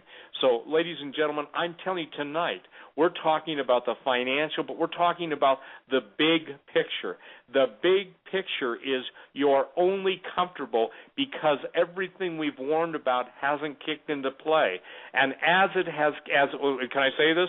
When it kicks into play and it kicks your butt out of your comfort zone, that's where not only the rubber meets the road, but that's maybe when the couches become empty and the potatoes realize that if they don't move, the couch potatoes don't remove, they'll be turned into a bag of potato chips. And that means the fire is the slice and dice, and then either the frying or the boiling in oil to get chips to turn chips. You don't want to be there. You do not want to be in that mode of complacency. I believe it's Jesse Penn Lewis made this statement, and I think John Kyle and others who minister deliverance, Shannon Davis and others will say this: complacency and passivity are two of the most dangerous places for any Christian to be, because it's in that passive or complacent mode, that's where the devil's playground begins. And not only that, but when you're put to sleep, ladies and gentlemen, and someone's telling you, arise, your house is on fire, and just because you don't smell it with the first sniff, if any of you have ever talked to firemen, you don't have much time once the fire begins to burn so hot that you take a deep breath and it sears your lungs and you're toast. It means you're dead. Please, we want you to become the living bread of heaven. We want you to be the reflection of Jesus, and we want those of you who have the financial wherewithal to be blessed so mightily that you get the joy of giving and helping, because I believe this. I believe that welfare is a joke. I believe that the Bible is true, that if any man doesn't work, now there are instances where it's not possible, but had the church not been the church, see, this is what people don't understand. The welfare state has usurped the place of God, and they ultimately become the giant set of breasts that everybody nurses on. Well, I got news for you. When that nursing ability to get something from nothing is gone, then people starve. And when people starve, that's when their base nature takes place. And ladies and gentlemen, whether you like this statement or not, years ago I told you this, and I told you this over and over. The human race is being turned into a bunch of cannibals by the genetic manipulation of our DNA, by all of the human, and I'm saying this again, the human hormones, the aborted fetal cells, and all that stuff that's going into food enhancers and flavor enhancers. It's designed to turn us into the zombies they mock us to be. Doug, I believe I was the only one to pick up on the zombie thing. 5 years, thank God for Sue Bradley. She's with the Lord now. But Sue picked it up. She cataloged every single case of the zombie outbreak. She wrote some of the most classic pieces on it, and still people don't get it. Let me make it clear to you. Zombies are everybody and anybody other than the Illuminati. They're turning you into the very thing, the object of their contempt. They're going to change your DNA. They're going to turn you in to the basis of creatures, and that's why God, in the form of Jesus' statement when he said, except the days be short and there be no flesh left alive. We're fighting tonight for men's souls. We're fighting tonight for men's sanity. We're fighting tonight for their family safety. And when people say all this money stuff, it's not important. Try and live without it, because Jesus said he urges us to make friends with the unrighteous mammon, money, so that when the true riches are given, we'll be faithful. So God bless those of you who have been so amazing. Cornelius, J.D. and J.P. and Brother Jim P. in Colorado, and all of you that have been so amazing. Everyone, I want you to know, in the name of Jesus, God is going to do something. Because, see, when you do what the Scripture says God does himself, God blesses you for honoring his word. And so this is why V comes on and spends 3 hours with me and Doug and trying to share with you. By the way, I don't know if everybody saw this, but somebody literally clipped V's presence on Hagmann and didn't give any attribution and put it on a website and claimed that he was the source of it. You know, those of you who steal each man's words from another, and give no attribution, you are thought thieves, and you don't have the character to go along with the stuff. Listen, nobody's saying that we want accolades, but if they'll steal your words, Doug, you've had this done to you so many times, they won't give any credit where credit's due because they're so shallow they want it. Well, we're saying we give all credit where credit's due. V does what he does to the glory and the praise of God. When David Langford's on, he does everything to the glory and the praise of God. What we're trying to do is get as many of you into the kingdom as is possible, because I know as well as anybody, since I've articulated it longer than anybody, that the night comes when no man can work, and that's what V is pleading with you tonight. So go ahead, V. Well, last time I mentioned about, the whole bankruptcy, and, I get a lot of people today, they say, well, is there any way to stop this thing, and how come they're not stopping it? I mean, folks, let me ask you a question. Since 2008, when we went bust, and when the Joker-in-Chief came to power and claimed the throne in 2009, there are some people that said, well, all the things that have been passed, it seems like that they're purposely driving this economy to the ground. So I'm going to tell you something. This economy, this depression, this crash, this coming economic crash, I'm going to make a statement to you, has been written into law. Okay? It has been written into law. And what I mean by that is this. In 2009, they passed about 70,000 pages of regulations. Okay? In 2010, they passed 82,000 pages of regulations. In 2011, they passed another 82,000 pages of regulation. And in 2012, they passed about 77,000 pages of regulations. Each of those pages, I don't know if any of you have seen one of these congressional regulations and laws that are passed. I mean, these are written in like a number 8 font. They're microscopic, okay? They're written by unaccountable lawyers, bureaucrats, banksters, and lobbyists, all of whom have a hand in this financial machine, all of whom are a bunch of crony capitalists. Now, these regulations, okay, I mean, all of this was passed with none of it being read by the idiots who passed them. None of it was read by the idiots who opposed them. It was never repealed. It was only modified and enlarged. Anything that has to do with growing an economy, in terms of creating new jobs, creating new businesses, easier, cheaper ways of doing things, has been banned by law. Led during that 2009 through 2012, the chief czar who wrote off on all of this, who helped pen and foster these hundreds of thousands of pages of regulations, almost 400,000 pages of regulations, was none other than that scum of all scum, Cass Sunstein. And he also put into place penalties and jail time for anyone who doesn't comply. Why do you think that the owner, the guy who started the Subway franchise, said in an interview, if I had the chance to start a Subway franchise today, I could not do it. Couldn't do it. because of Obamacare and fees and fines and regulations and licenses.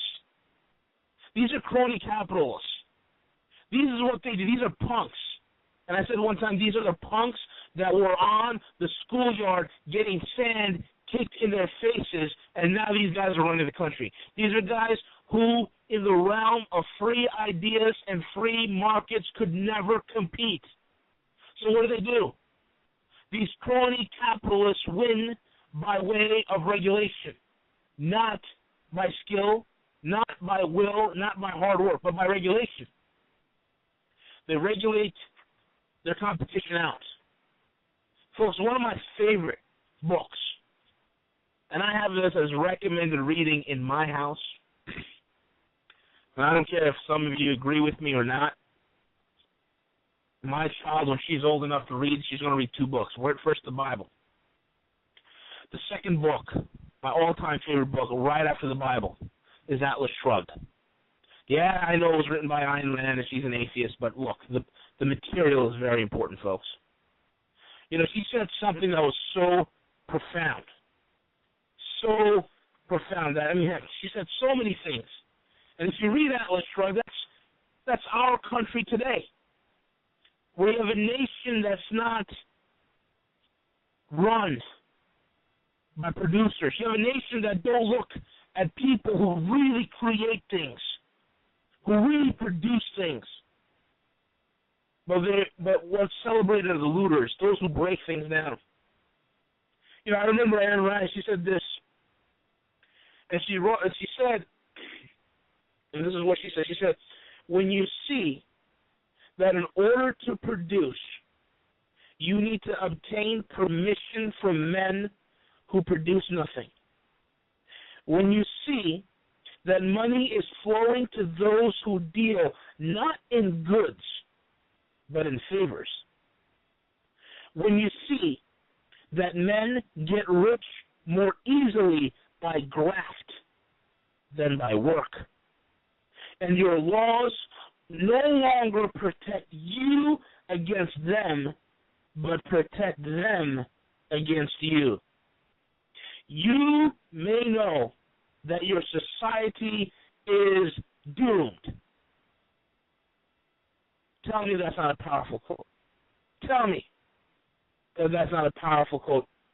That doesn't highlight where we are today. We're not a capitalist country. We're not free market anymore.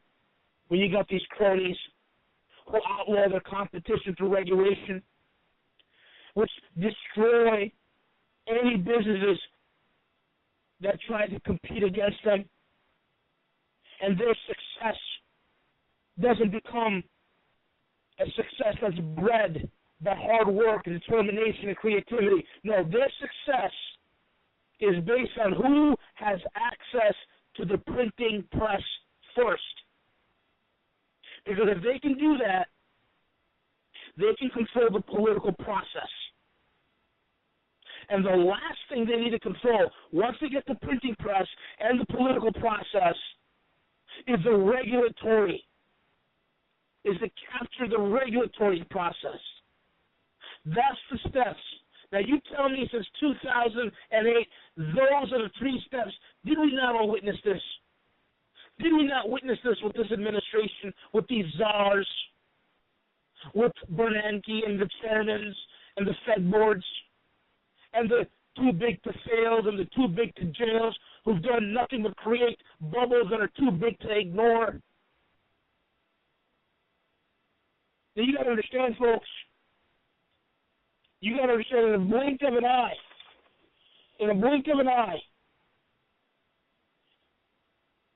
just this week, the American economy grew by $560 billion. How? Explain that to me. It's not. It's where is this phantom growth? This ridiculous growth that's nothing but just mismanagement being covered up by the district of criminals and the bankster cohorts that support them. And you know what? It's unbelievable. And you notice how these mysterious growth, this phantom growth,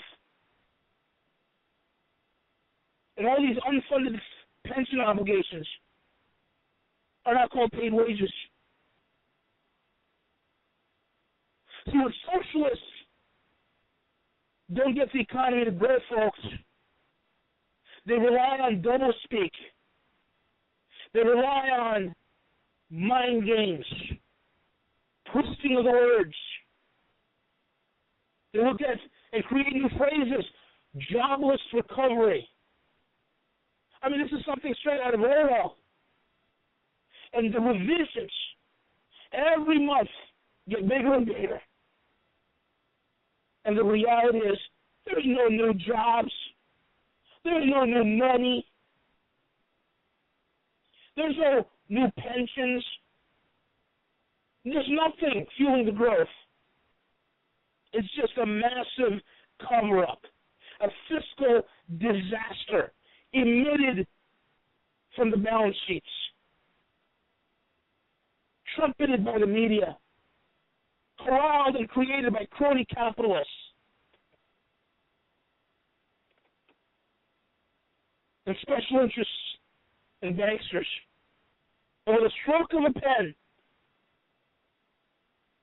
something that's considered a disastrous economy, gross mismanagement, all of a sudden, just with a stroke of a pen, becomes robust growth. It's designed to fool. It's designed to fool you. It's designed to make the dumbest of the masses think that this country is worth something. Let me tell you something. This Marxist, socialist, communistic power structure that is orchestrating this has done nothing but spread misery and spread it liberally. Because now it's not just a fiscal solvency that we're facing. It's a moral insolvency. And they made sure since 2009 that their policies began to dissolve little by little through incrementation, through incrementalism. The very structure of our wealth production, of our beautiful, the greatest economy the world has ever seen, these guys ruined it in 5 years. And it breaks my heart. They destroyed the greatest capitalist economy and pushed us into such a decline. It's unbelievable. It's unbearable. And they do this all through regulations, not through the free market, not through the legislature, not through the ballot box.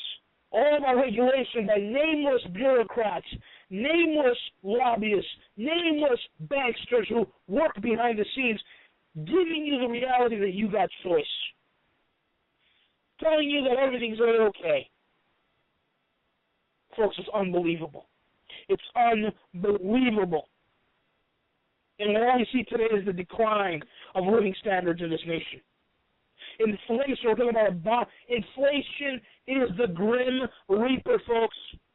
Every real firm that has been tracking this tells you that inflation is between 8.7 and 9.3%. It's not the 2 to 3% that's the target of these central bank hacks, these jokers. We have moved into a position that it's time to pay the piper. And now, the only option now is that in order to maintain our lifestyle, they're selling you the idea, is to constantly debase our money, constantly destroy our store of wealth. that you got to constantly borrow money from insolvent banks to maintain a lifestyle and become debt slaves.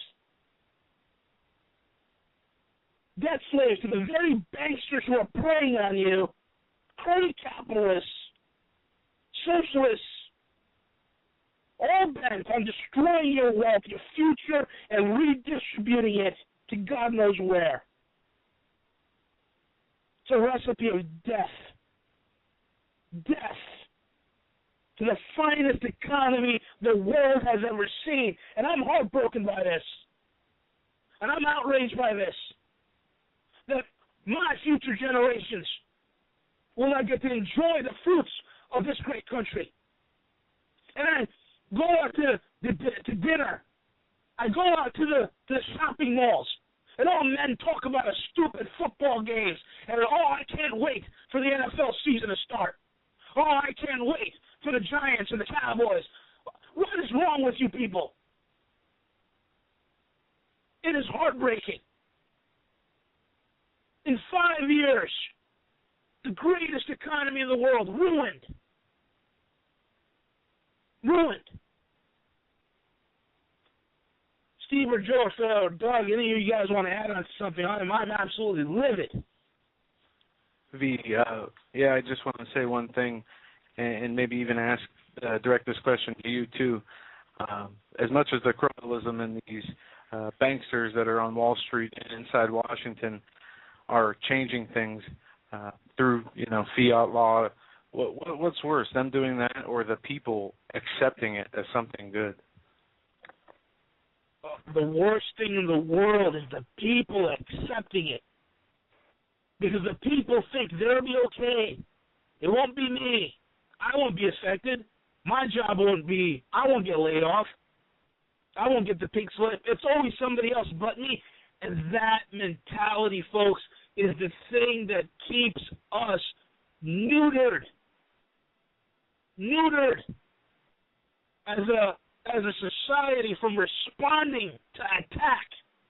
Folks, if the men were men, if human beings were human beings, look, there should be an alarm system in you guys that should be going off right now. Because we are designed and created by God that once we sense danger or a threat, we are to either avert that threat by moving our family, our tribe away from the threat, or we go out to the threat and we neutralize it. Never in the history of man has there been such a society as ours that sits so idly on their hands, waiting. This is worse than a bunch of dumb sheep waiting to have their throats slit. And that's what kills me. So, yes, Joe, it's far worse that you have a populace that accepts it and thinks it's good and thinks, these guys, these politicians and these bankers, they have what's best for us. Folks, I just told you, they passed over 70,000 pages, over 400,000 pages of regulations. And no people read it.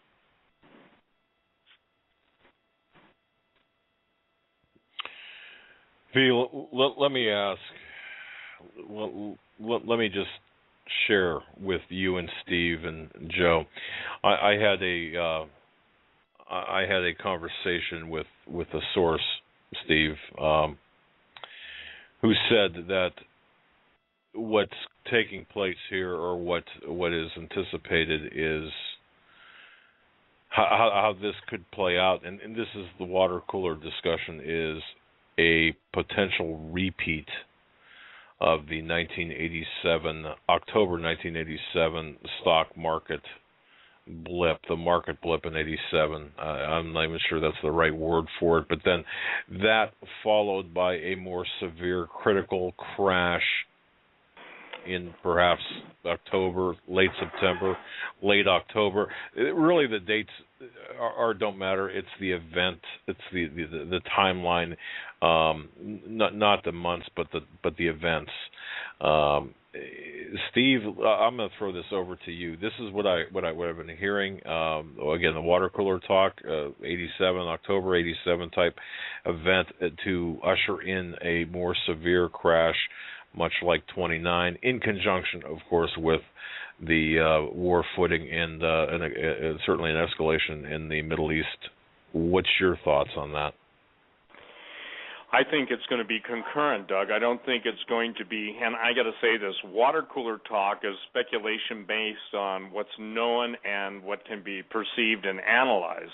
But it's going beyond that, because right now in real time, for instance, today you have the announcement, and V and I were talking about this the other day, of the treasuries selling off by Japan and China, dumping more treasuries in one day than at any time in history. What you've got to understand where these people are. They believe in chaos as the catharsis to bring about the New World Order. It's always been the Hegelian dialectic. Let me share with you how the Illuminati works, and because, again, I think I've covered it 9,000 hours, but it's always good to be reminded. You create a problem. You then introduce a solution to the problem you created. And then by bringing about the solution you created, you bring about the control you didn't have before you created the problem that you provide the solution for. Did you see, Doug, Joe, and V, did you guys see today on the story that the whole global warming thing was contrived to bring global government? You see, we've seen it in play. But everybody can quote Santayana, the only thing necessary for evil to triumph is for good men to do nothing. And I got to tell you something. Thank God we've had so many amazing intercessors for the past 20 years, because, I mean, when they say a few good men, but it's for good men to do nothing, I have never seen expressed in my emails, and thank God it's God's business to pour stainless steel into backbones that were, let's just say this, rubber at best. But the point is, I've never seen a time where there has been such an abject closure of rational thought to that which has life-threatening implications. Now, obviously, talking about, Doug, and writing about silent weapons and super weapons and non-lethal weapons, and discussing all of the weather warfare. And by the way, if people want just a basic crash course in reality, climate affects behavior more than anyone can imagine. You can see, I think it was Dr. Raymond Wheeler who wrote Climate and History. I got it on my shelf, but I think my wife cleaned my bookcases, so to say it's on my shelf is not true anymore. But it is in a box that was on my shelf. The fascinating thing is, you know how it is, Doug, and V, I don't know if you're a neat guy, but I know where everything is in confusion and chaos, but when it's all neat, I go, it was right there, and no, it's not there anymore. Then I have to go through the Dewey Decimal System or the yelling, where did you put my book on climate and history? And to which I usually get a statement, what book? The point is, I'm just saying all that to say, it's a book that most people should read, okay? Because it will show you that with the great changes in temperature come the great shifts in population, location, and density. Let me give you a good example. Probably one of the most dangerous, disgusting, perplexing, in-your-face maps is a map of Fukushima radiation. You've seen it, Doug. You've seen it, Joe, and I'm sure you've seen it, V. We've all seen it. But the ramifications are glossed over. What most people forget is that there's a difference between the standard fission reactor and a breeder reactor that produces plutonium. Plutonium-239 has a half-life of, 28,500 years, V, somewhere around that, give or take 500 years. But we're talking about some of those deadly mutagenic substances in the world. And if you take the population, Doug, of the whole Pacific Rim area and going into Alaska and the fisheries off of pretty much the Pacific coast, how many people eat of that, then you correlate it with the sudden infant death, and I'm not talking about sudden infant death syndrome, but how many babies our mothers are aborting, having spontaneous abortions, and the amount of thyroid cancer that's increasing, and the amount of general cancer that's increasing. The lack of cause and effect is the most astonishing dearth that I've ever seen. The lack of being able to say 2 and 2 is 4. Here's the other thing I would like to encourage everybody. Those of you that listen to MSNBC, those of you who listen to all of the mainstream news, and I'm going to say this again and again and again, the reason that you're not doing anything, the reason that you're most likely not acting in your own self-interest is because there are such sophisticated forms of mind control, electronic mind weapons that are being used on carrier signals. Doug, I was on your show, I think a year ago, and just even suggesting that the television could spy on you, it was a foreign thing 2 years ago. Now it's, commonly accepted. And by the way, Samsung says it was a glitch. It's an error. We're sorry. Wrong. I physically have had my iMac, whatever I've got, the big one, the 27-inch or whatever, turn on, my camera go on, which I have disabled, and see my picture on my computer screen. It's just the boys and their toys saying, we have control. It's kind of like the old Outer Limits. You remember that show, Doug, where they would make the television, all fuzzy? And they say, do not attempt, Well, listen, ladies and gentlemen, we are now in the outer limits. We are in the outer limits of what most people can embrace because the technology that's been hidden, and I will make this statement, if you can't see the lies of the entire NSA fraud and the continuing lies of the head of it, who lies to Congress, and then he's put in charge of the investigating committee on the legality of what he lied about in the first place.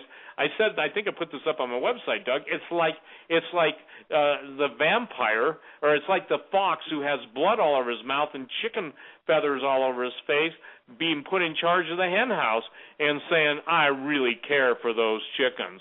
Yeah, he cares for them from the time he rips them apart until the time he digests them. So the point is that there is a complete disconnect. Now, here's what I'm going to say. Those of you who are on mainstream news, shut it off. Please. I've been ahead of the curve so long, and now that some of you are catching up, you go, well, gee, maybe Quayle wasn't just wrong. Even a broken clock is right twice a day. Yeah, well, show me the broken clocks that were right 20 years ago. So the point is that we're talking about the intentional, not only dumbing down and numbing down, controlling the mind, but there is no way to account, as V said, we have become the Borg. We are being assimilated. All you've got to do is watch somebody walk off a subway platform into the train because they're so wrapped up in their virtual world or in their sound sphere or in their cocoon that they're cut off from reality. I have said it so long ago. The prime directive of the electronic warfare world will to be divorce people from reality, empiric reality, substituting a virtual reality, flooding their brain with sound, and recontouring their thought processes to the point that they could no longer critically think. The idea has come is now being fully implemented, and with that full implementation, you can now understand the Illuminati and the Luciferian terms for zombies. Ladies and gentlemen, they laugh at you. They tell you what they're doing to you. They tell you what they're going to do to us. They tell us that it's almost complete, and still we march to the tune of their drum, and we never even stop to pause and think. See, that's what Paul said. Paul the Apostle said, there are so many voices in the world, and they all have effect. It's learning to tune into the right voices. And what did Jesus say? Right from the scratch, he said, my sheep hear my voice. If those of you who have known the Lord or claim to know the Lord are not spending time in listening to the Word or listening and building yourself up in faith, then I would submit that you have been sublimated, that the infrasonics and the sounds of deafness and damnation are louder than the songs of the sound of life and the song of life.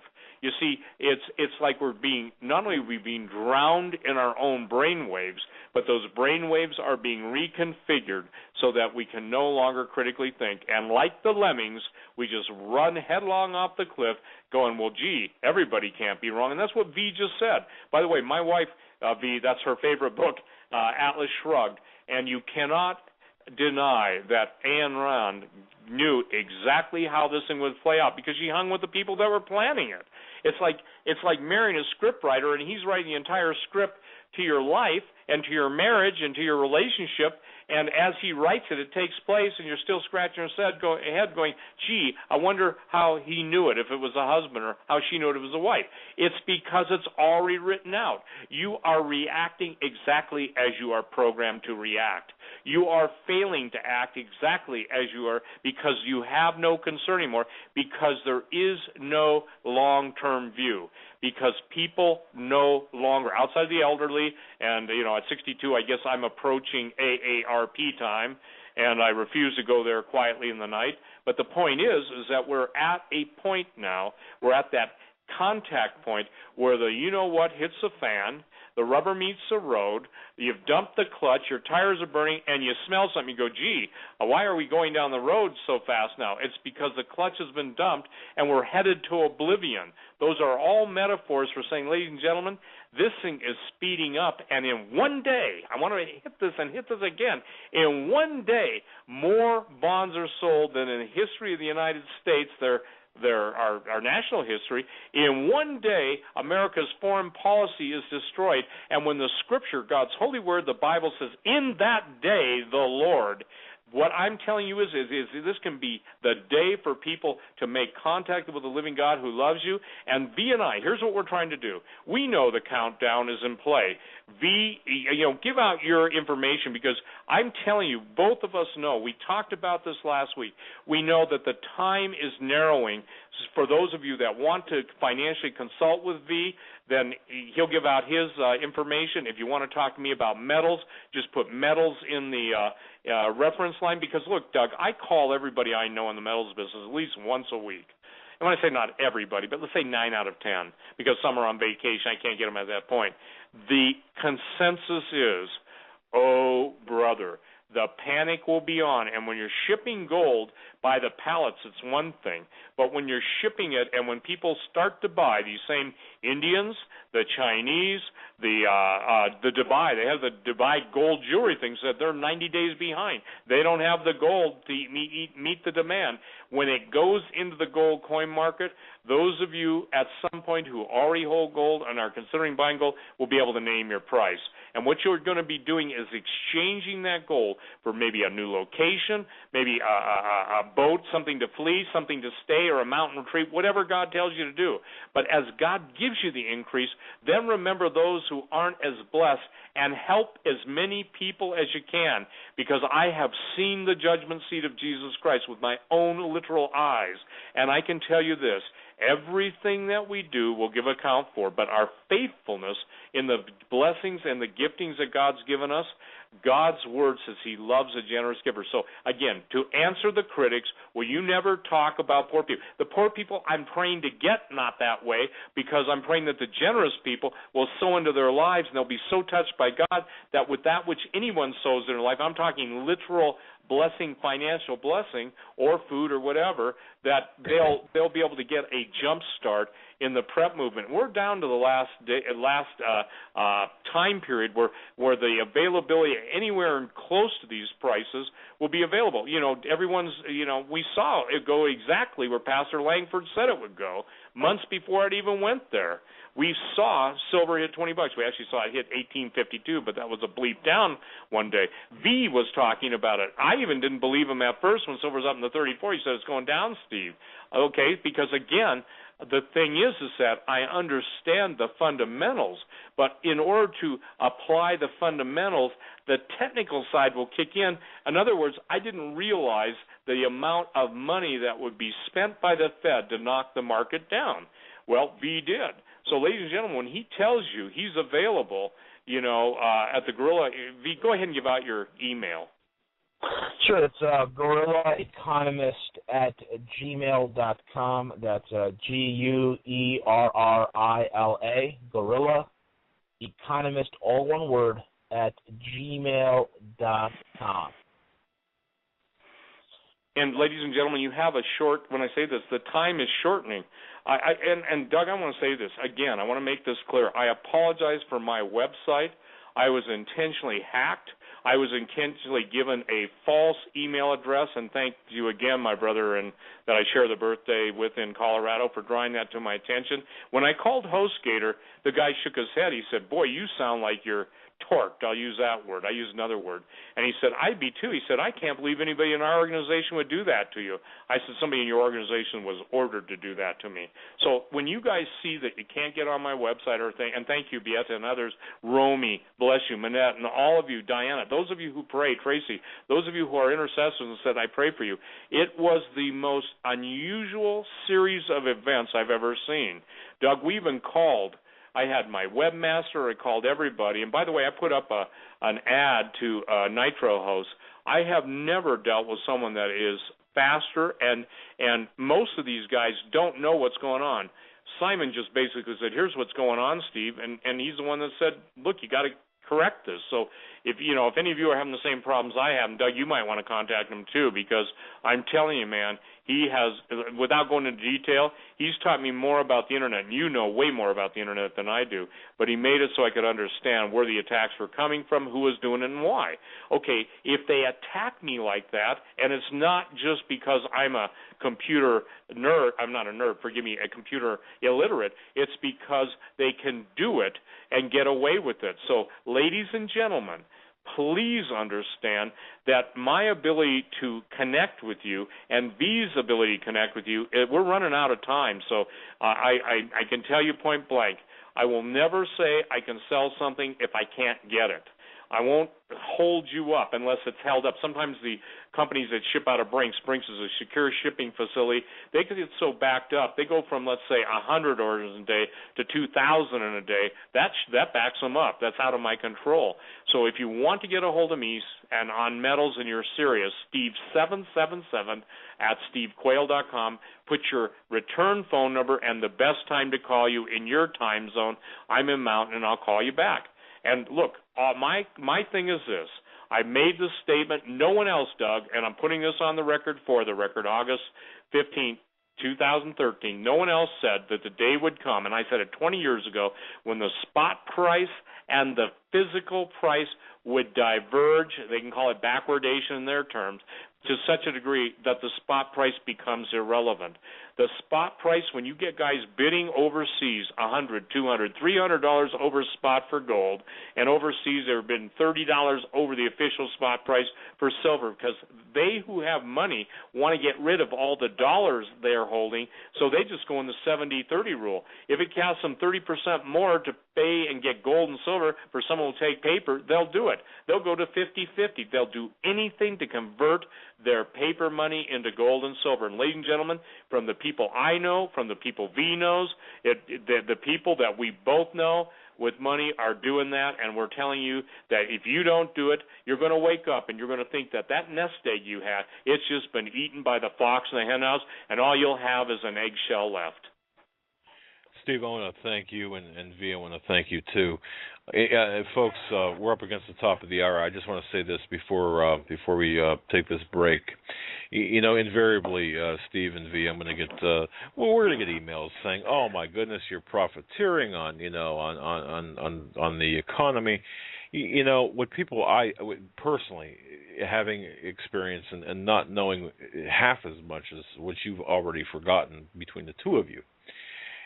We as Christians and we as responsible people, leaders of our family, it's our responsibility to protect the wealth, protect the hard-earned legacy that is in that we've received in dollars, and to do that is to one way is of course through preserving your wealth in which you've earned and worked for through precious metals. If you don't do that and keep your money in a bank, well, what good is nothing? And I've never seen a broke person help anybody. And so I think we've got to be responsible stewards. So before I get the onslaught of, this is just an infomercial. No, it's not. There's knowledge, and this is me speaking now. There's knowledge being imparted here, and there's a plea for responsibility because I truly believe the time is short, indeed, like you folks believe, and we need to take steps to so we don't get run over and raped, pillaged, and plundered as badly as if as badly as we would or otherwise. Folks, you're listening to the Hagmann and Hagmann Report. This is the 15th day of August 2013. I'm Doug Hagmann. Very special guest, Steve Quayle, stevequayle.com, V, the Guerrilla Economist. And you can catch him on his website at Steve Quayle's website at stevequayle.com. Folks, we're going to be right back after these short messages. Please stay with us. And welcome back, ladies and gentlemen, to the third and final of this special Thursday edition of the Hagmann and Hagmann Report, joined by our very special guest, Guerrilla Economist at V, and stevequayle.com. To find Steve's website, you can read it, what V posts in Steve's alert sections on his website. And received a lot of emails, and we know Steve is going through website server changes because of issues with certain servers. So we are aware of the issue, and we are just asking everybody to be patient. And the site has been up and working for me pretty well, and I just wanted to throw that out there, Steve, because we have received a lot of feedback, and not just site, but about our site too. There's been some intermittent problems. It seems like the whole web is off kilter. All these alternative sites, some antivirus notices will pop up if you go to the same web. I get a lot of those. And the Intel Hub was down for a while. Your site was off and on. My dad's site was off and on. A lot of the sites on the alternative side seem to be having problems. And with that said, I'll look over to you guys. Yeah. And we do have, of course, we did address that on our website, HomelandSecurityUS.com. Stephen, V, let me ask this, if I can, because you've written on SteveQuayle.com the Guerrilla Economist update, and you said this the first hour, and I just want to clarify this. The quote from a high-ranking colonel in the Army telling your wife years ago that World War III, when it happens, and it will, it's definitely going to happen on this land. How do you see that unfolding, if you will? You know what? It was one of those things that was said in passé, as the gentleman was in very deep thought. In terms of how I see that unfolding, I mean, my God, I mean, any myriad of different scenarios could unfold. I mean, things like these 57 boats hanging out, in the ocean right off the coast of Jersey gets me a little worried. Russian troops training here with FEMA and DHS is something that's worrisome. I think the takedown could possibly be not only an outside invasion, but a takedown from within and a clamp down because, like I said in the last interview, we are the United States of America in name only. We don't exist anymore. We're just a corporate entity, and just like a corporation can be bought and dissolved when it goes into bankruptcy and its assets allocated and liquidated, that's what they're going to do to us. We are going to be liquidated. So that's what it was. I mean, I just thought it was very forthcoming. You had a colonel, mention that, to my wife, and I thought that it was very profound. It's a very powerful statement. Very much so. When you read it in its entirety. Yeah, very much so. And Steve, you've talked about this too. Obviously, you feel the same way. I don't want to put words in your mouth, but are we going to have any type of warning for this? Well, go ahead. Doug, I'm struggling for words because I really have prayed and prayed and prayed that the Lord would give such a defined warning. I think that the warning will come, obviously, in a shortened or a compressed time period. I think we've got the warning, okay? I mean, here's the question. I'm going to propose it to you because I'm not stonewalling you, Doug. I just don't know that I have an answer anymore. I would have thought that a bank closing would be the warning, okay? Obviously, the banks are closed in the morning, let's say at 7 o'clock Eastern or whenever banks would open on the East Coast. I would guess that people on the West Coast are going to know that it's going to hit them at any point thereafter, any notice. I would say that when you know that you hear Iran has been bombed or Tel Aviv has been bombed or Damascus no longer exists, that's a warning. When you have a massive sell-off in the Nikkei Dow, let's say not of anything that we've known to date, but let's say 5,000 to 10,000 points overnight, or the Hang Seng. Right now, by the way, those markets are down.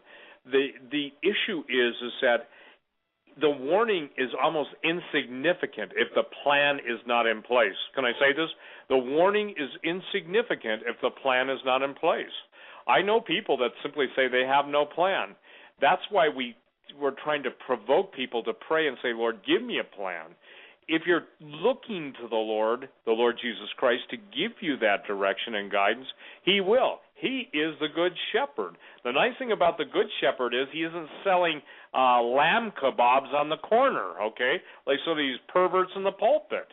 Man, some of these guys have already got their sheep sliced and diced and packaged neatly and nicely and are ready to serve them up to the New World Order just so they can retain their power, their control, and their prestige.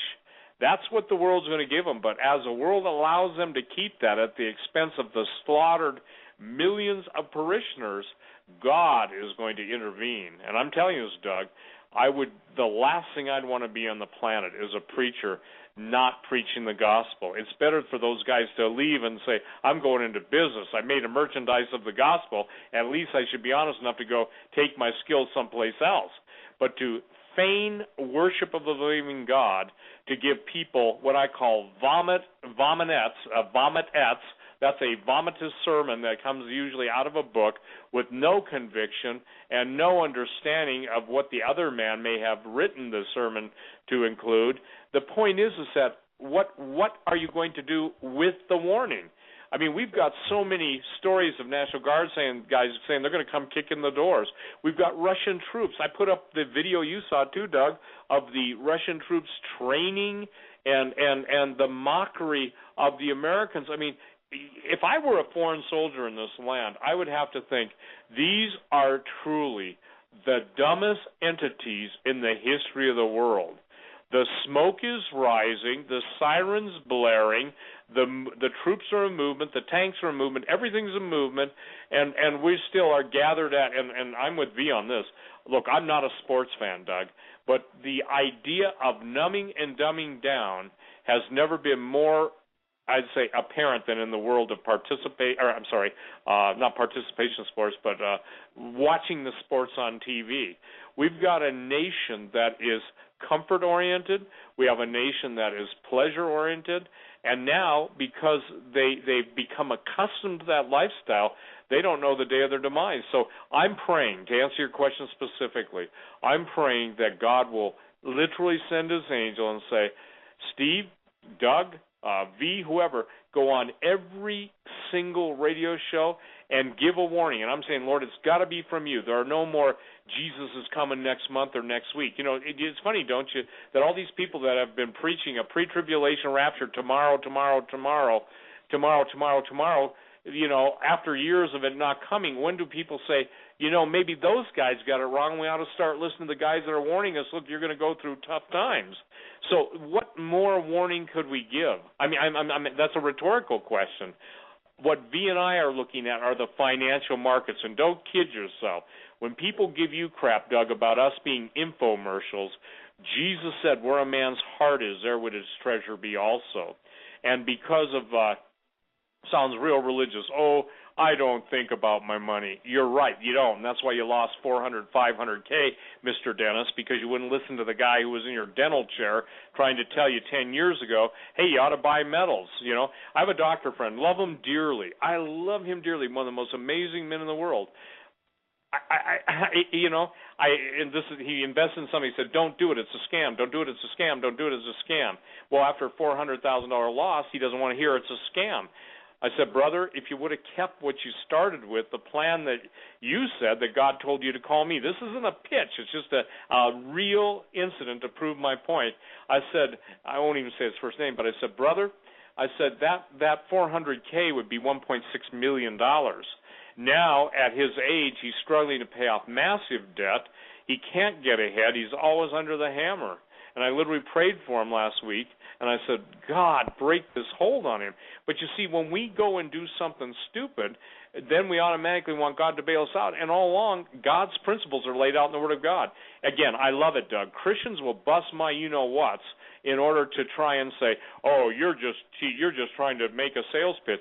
What about the people I've made a lot of money for over 20 years in the metals business, and they've given literally tens of millions of dollars away to help others? Was that God? Was that the nature of God? Of course, God gives. Men lend at interest. Not all men. Somebody once said, will you loan me money? I said, no, I'll just give it to you because I will not loan money at usury, you know. Or the guy that comes into my office and said, God sent him to help me, and by the time I'm through with my headaches and trying to get, you know, the right product from the guy that he said he could do, you know, I would have been better off just to write him a check and say goodbye, which I'll probably have to do. So the point is that we're in a time period that common sense is no longer common. And I got a letter from an email, and I don't mean to be mean or anything, but just because this one listener gets it, there are 7 to 10 million people who ultimately hear this show that may be hearing this stuff for the very first time. The golden rule of survival is you do not want to be where everyone else isn't. Everyone else who is not prepared will be ushered into FEMA camps, and that's in the best case. Let me give you a good example. Right now, for instance, there's a 6.8 New Zealand earthquake, 6.87 in the Cook Straits, and I was on a New Zealand show, I don't know, a year ago, and I forget whose show it was or something, but a guy challenged me and said, oh, we're through with all our earthquakes. I said, man, I won't say his name, I now know it, the worst is yet to come. New Zealand's worst is yet to come. And so the thing that is important for people to understand is there may be a blip like 1987. Now, here's where I'm going to answer your question as specific as I know. And there may just be, you know, a blip and then it recovers and everybody sings hallelujah. Remember this. Sometimes you have to start the nail with a small pound, and then the strikes of the hammer get a larger arc and there's more force being applied. I think that's what you're going to see. I think you're going to see a glitch, you know, and then people are going to say, see, you guys are all wrong, and then it's coming down. Look, they need a war. They need to absolutely use the war. And here's something that no one's ever said, to my knowledge, except Hawk and I. And I think, Doug, if this isn't true, and anybody who has heard otherwise, I want to know when it was said, because we were talking about this a decade ago. The purpose of the FEMA prison camps isn't just to kill off or imprison people. It's to steal all their stuff. Okay? Let's say John Doe is a successful businessman. Let's say he owned 10 music stores across the country. So he's got $2 to $3 million in the bank or whatever. He's got a collection of this or collection of that. Don't you think the IRS and others know everything that pretty much everybody's got? Well, of course. So let's say a military unit from some foreign country is asked to Beverly Hills, 90210 zip code. Do you think those areas aren't going to be plundered for their wealth? I mean, I got news for you. Pirates weren't stupid. They didn't go after rowboats. They went after galleons. And so this is what is going to take place. The American people, that which we've worked hard for, that which we've inherited as capital over the years, is going to be plunder for the devils that are going to be on a rampage. So, Doug, I hope I'm being specific. I do not know what it will be that will be the ultimate warning, but I can tell you this.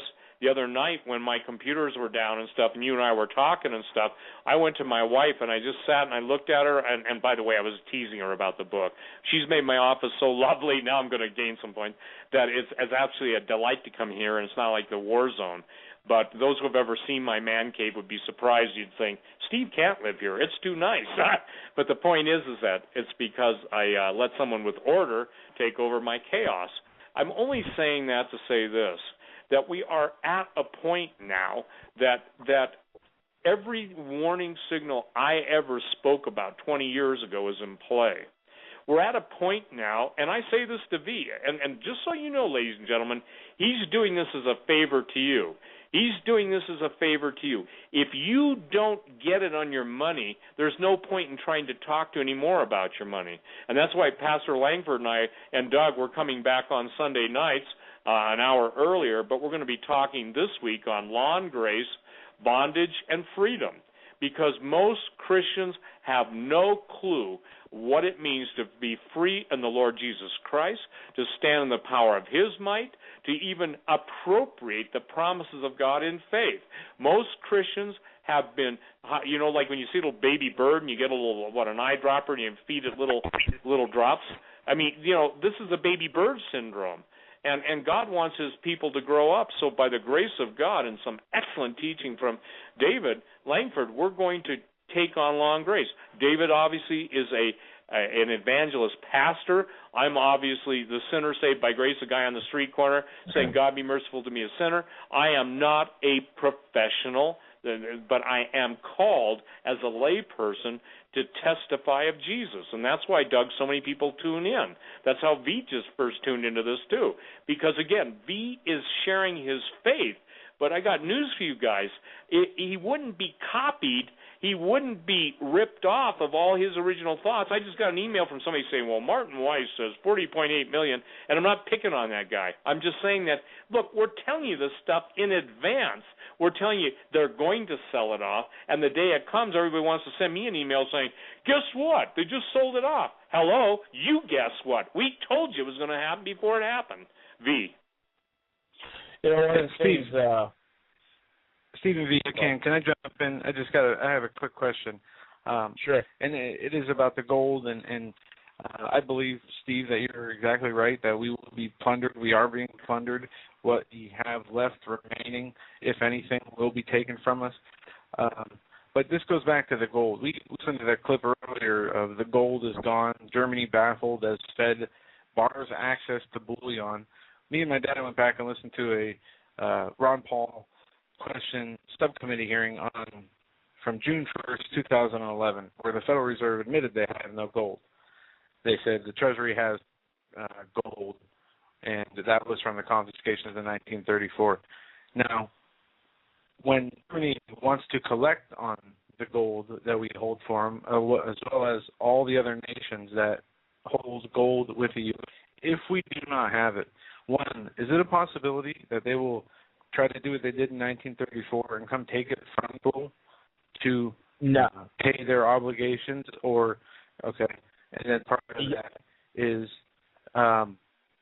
when this new economic system is put in, you said that it could be backed on gold, and this from the BRICS nations, if I'm correct, and I remember correctly what you said. They'll implement or start a new economic system based on a gold-backed currency. And is that because they have a monopoly on the actual physical? Yes. I'm going to answer your question in parts. The first part is what happens when the world realizes that the emperor has no clothes. The news is, gentlemen, is that the world does realize that the emperor has no clothes.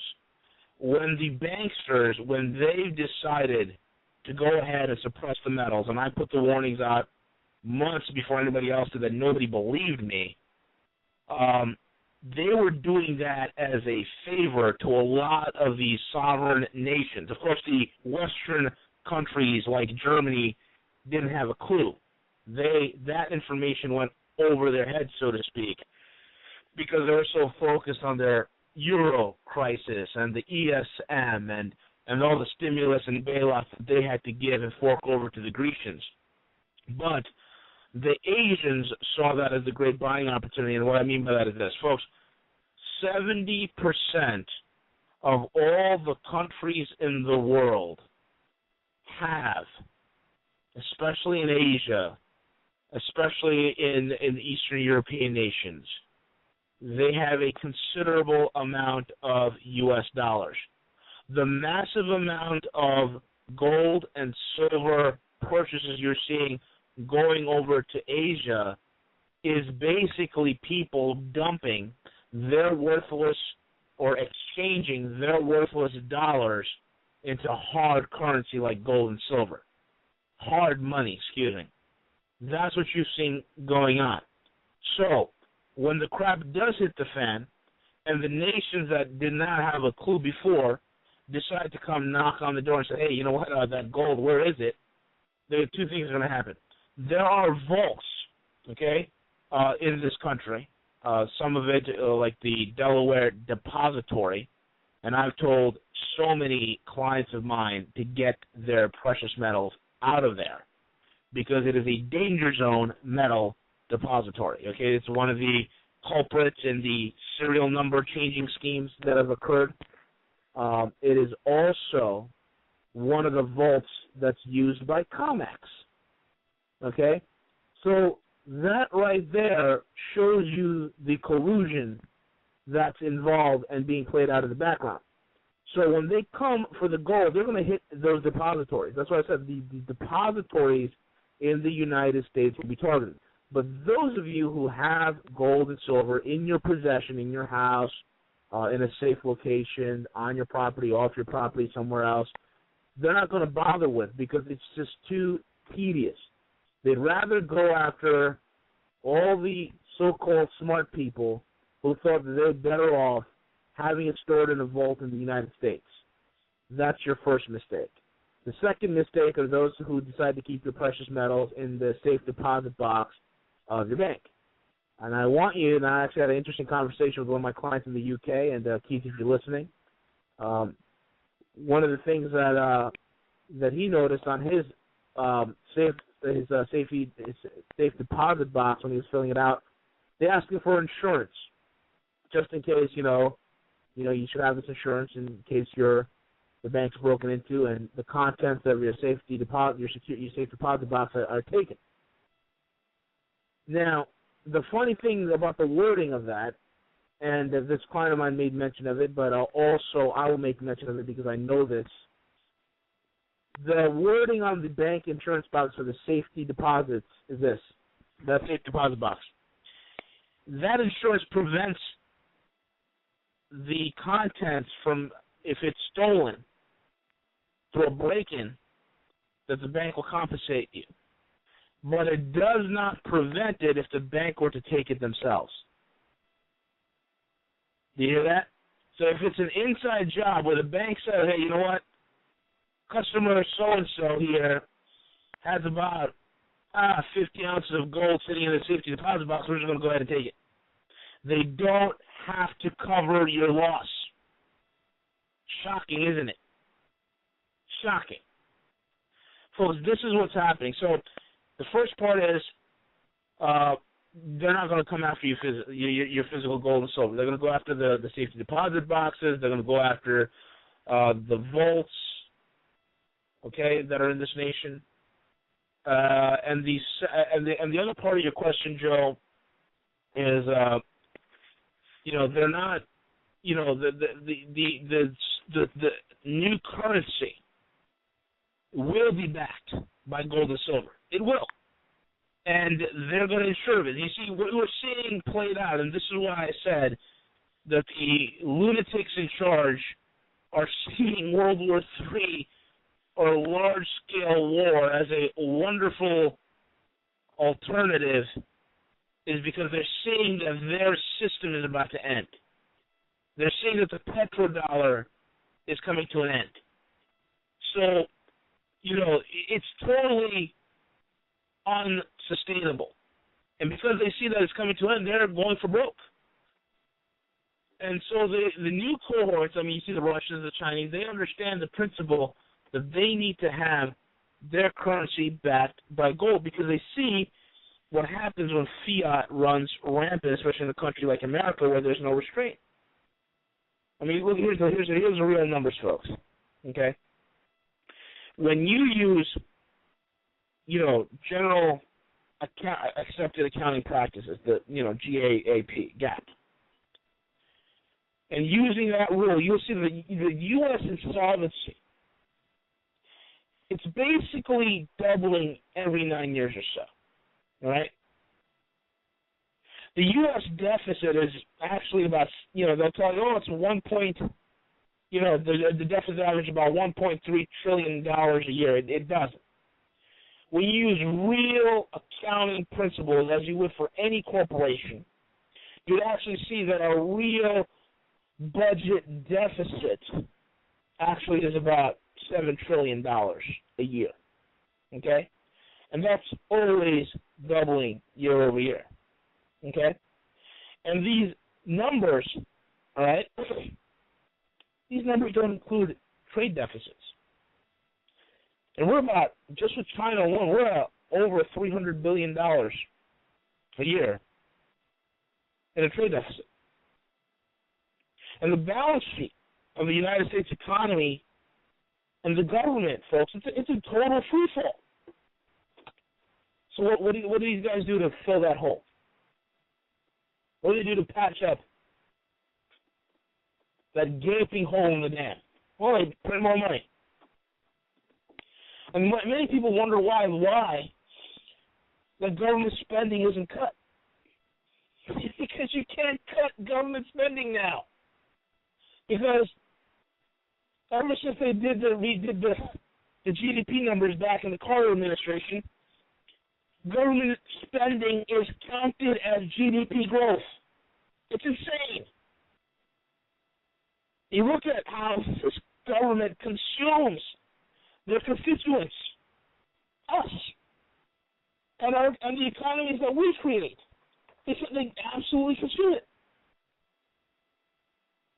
And that's the situation, because the world sees what we're doing fiscally, that we are absolutely crazy. And that's why this dumping of the dollar is occurring worldwide. That's why they're buying gold and silver at a feverish clip. That's why when you use general accounting practice, I'll realize that's not even 60 trillion. It's $90 trillion. 90. There's no way we're going to pay this. There's no way. There's no way. I hope that answers some of your questions, Joe. Yeah, V, let me ask this. Do you see a tapering in the quantitative easing in September, as you allude to in in your August 12th article on stevequayle.com? Well, the tapering's it's starting to happen. It's happening by stealth. And that's why one of the reasons why you're seeing the bond market feeling some of that pressure. Now, here's the deal, okay? When they started quantitative easing, okay, and if you guys remember this, right?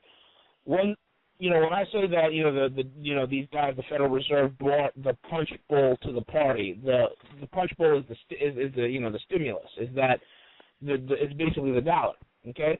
So when they brought that punch bowl to the party back in 2009, right?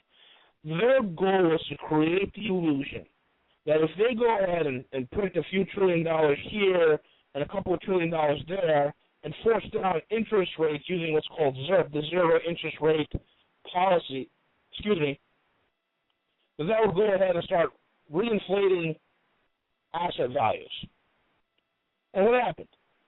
Everybody jumped on that bandwagon, okay? Everybody, all right?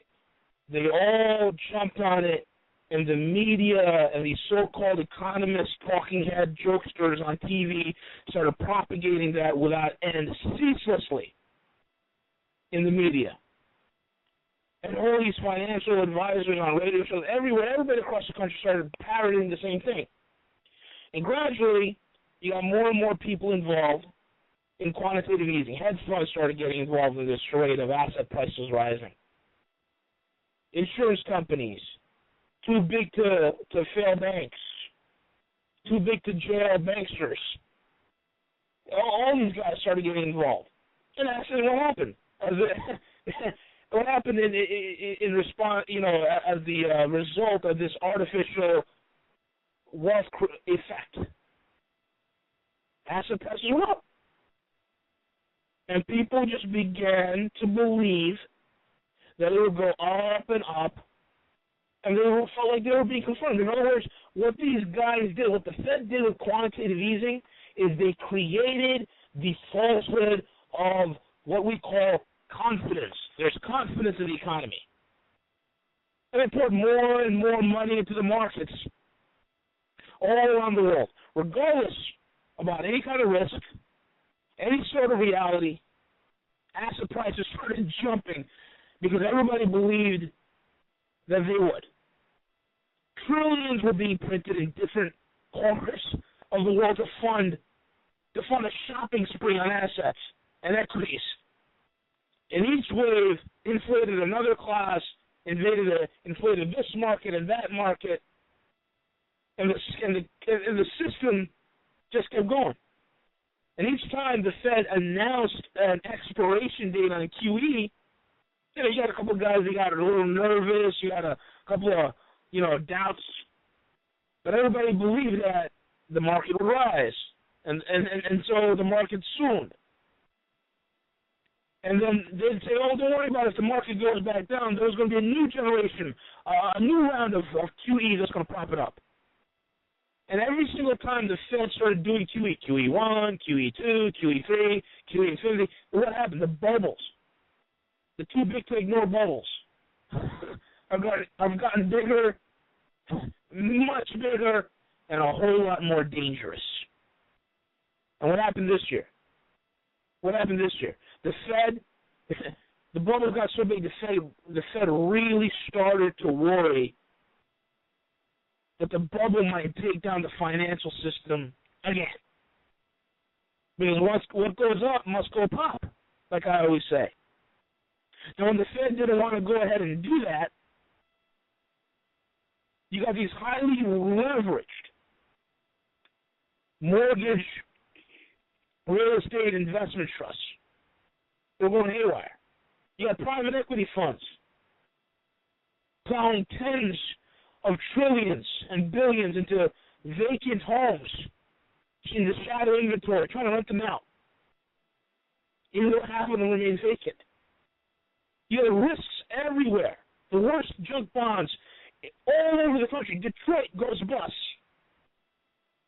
Right? And then some of these junk bonds become junk bombs. And they take these bombs and they start shoving them into various different financial institutions without even compensating any of the owners. And so once again, because of this, the people started creating, the market, because of artificial involvement, started creating a whole bunch of toxic securities of the type that brought down the system in the first place back in 2008. Only this time it's going to vaporize everything. So what happens? The Fed starts talking about taper. Oh, we're going to taper. We're going to taper in September.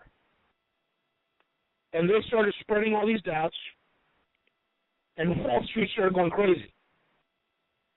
And then you had people starting to look around and they started to believe that, hey, you know what, maybe the Fed will this time help out the asset classes again, and this time the equities will come back, the market will come back. Because this is all a cycle, guys. Remember, this is just a cycle. Okay? And all of a sudden, some of this pressure started to come to bear, and then that's why we saw this rout in the bond market. And the Fed, it just keeps on printing like they always done. And they promise to keep interest rates near zero practically forever and ever. But they just can't do that. Now, what are the Fed doing? Oh, yeah, you know what? Now, they got a new spin. See, they have to stop tapering. Because there's nothing underpinning this whole thing anymore, number one. They're losing the confidence war, especially with foreign governments, with the Japanese and the Chinese dumping $40 billion in U.S. Treasuries. Guys, that's our creditors saying, no more. No more. We're done. We're done with you. They're cutting off our credit cards. Okay? So now the story with tapering, and they are doing it by stealth. Now the Fed is telling you, hey, don't worry about tapering. Okay? The Fed's saying, let's not worry about tapering so much because, QE, this is a new thing they're saying. They're saying that quantitative easing had nothing to do with reinflating asset values. Okay? It had nothing to do with with creating that so-called wealth effect. And now what they're saying is that asset values ballooned on their own. That's it. They ballooned on their own. And now you got all these talking heads. You're going to listen to the next couple of days, next couple of weeks. You're going to have a lot of talking heads saying, oh, it doesn't matter if the Fed starts tapering. It doesn't matter. Quantitative easing had nothing to do with the rise of asset prices, and asset prices rose on their own. Nothing to worry about. Nothing to see here. The Fed can stop tapering. It doesn't matter. Everything's great. And the party can go on without the punch bowl. In fact, the punch bowl has always been there because, it's just for decorative reasons. So we can just keep this whole charade going because there's so much money to be made. And forget about price to market, guys. The new thing is price to mermaids. We're going to price them according to mermaids. So all sorts of semblance and reality is thrown out the window. That's what I said in this last week alone. $560 billion injected into the economy. How? Why? It's illusionary. So yes, they are tapering. And the tapering will take effect. Why? Because the Bank of International Settlements, the central bank of the central bank, has ordered it so. So now they're getting ready to pull back the lungs because, folks, let me tell you something. There is nothing left on this carcass called America. There's no more meat on the bones. The bones have been picked clean. Absolutely clean. Wow. And that's true. Steve, you've been talking about that for so long. Really the demise of America. What do you say? I mean, at this point, what do we say? What more is there to say? There is nothing more to say, Doug. I mean this. There is the only thing that I know that counts, and thank you and Joe for allowing your show to be used, is get people right with Jesus, because when men come to the end of the rope, God doesn't come to the end of his. He never comes, but sometimes he waits to act in the lives and on the lives of people who have tried to be the captains of their own ship and they've run aground. You see, I've come to the conclusion, and I want to be as blunt as I know how. Every time V and I talk, and we talk daily, and we keep in touch with each other about, what's going on and trying to warn and wrestling to where to share. The safest place is in Jesus, okay? The safety is not in a geographic location. The safety is in your personal relationship with the Lord. And I know I've asked the Lord, and you've heard the answer when we asked the Lord, and David Langford's asked the Lord, and God says to everybody, I am the Lord thy God. I will deliver you as I delivered Shadrach, Meshach, and Abednego, or Daniel in the lion's den, or Jehoshaphat against the Assyrians. The bottom line is that God is the one that's going to be the difference, but he does not he expects us to do what we can do. That's why the only thing, I'll be blunt, the only thing that's important to me right now is the Sunday night shows, because I get to fellowship with people from around the world. I get, as you do, Doug, all of us get to see the amazing power of the living God touching people's lives. Look, I've said to V, and V said to me, Steve, we're talking to as many people that have ears to hear. Yet every day we both get, and I'm sorry, but some of these emails are inane. We know of people that contact us, and some have $10, $20, $30 million in the bank. And I can tell you this, people in Cyprus had that much money before they basically just seized it. And we're being told everything. Why there's any money in any banks is this. I had a client who just sent me, she had money, and she went in 3 days out of the 5 days and withdrew $9,000 from $9,000 each of those days from her account. Her bank wrote her up and turned her over to the feds. Now, she wasn't doing anything illegal, but the bank assumed she was trying to avoid the reporting requirements. Well, the point is now you've got the banks trying to steal your funds by thinking on their depositors, and I forget the state it was in, and I'm sorry, I get too many emails and I forget the state right now. But the point is here's where it's at. I don't know what I can do any longer than to teach ancient history. I'm talking now me specifically, and try and make it relevant that if you want to know what the future holds, you've got to understand what the past held. And I'll say that again. If you want to know what the future holds, you need to understand what the past held. That's why I've written the books I've written. There's no more pertinent book to what's going on right now than Genetic Armageddon. Nothing I know of. I just posted a story. If you go to my website, ladies and gentlemen, stevequayle.com, and you want to vomit, look at the picture or the story on combining babies and puppies, human babies with puppies. I want you to go there because I'm the one saying this. And again, Doug, I'm tired. People are sending me an email and say, man, I really love you in prophecy in the news, but you look tired. They bust my bottom for looking tired, and some are genuinely concerned, and I'm not making fun of anything. But I am tired. I'm telling you this, and if it weren't for my intercessors holding up my hands, I would give up. I didn't finish my statement. I sat on my bed the other night when I was down on my internet site and just at the epitome of giving in. I said, Loretta, that's my wife's name. I'm going to pull the plug on my website tomorrow. I'm going to put up an apology, and it wasn't a threat. It was such discouragement over I can't fight these guys in the natural. And one of my sisters from Germany sent me a wonderful email. She said, Steve, the Lord has shown me your frustration. He's shown me the battle that's against you. And Beata, I'm paraphrasing. Romy sent me the same thing. Manette fasts all day and for this show tonight, for V and I, and people are praying. See, look, we do pay a price, okay?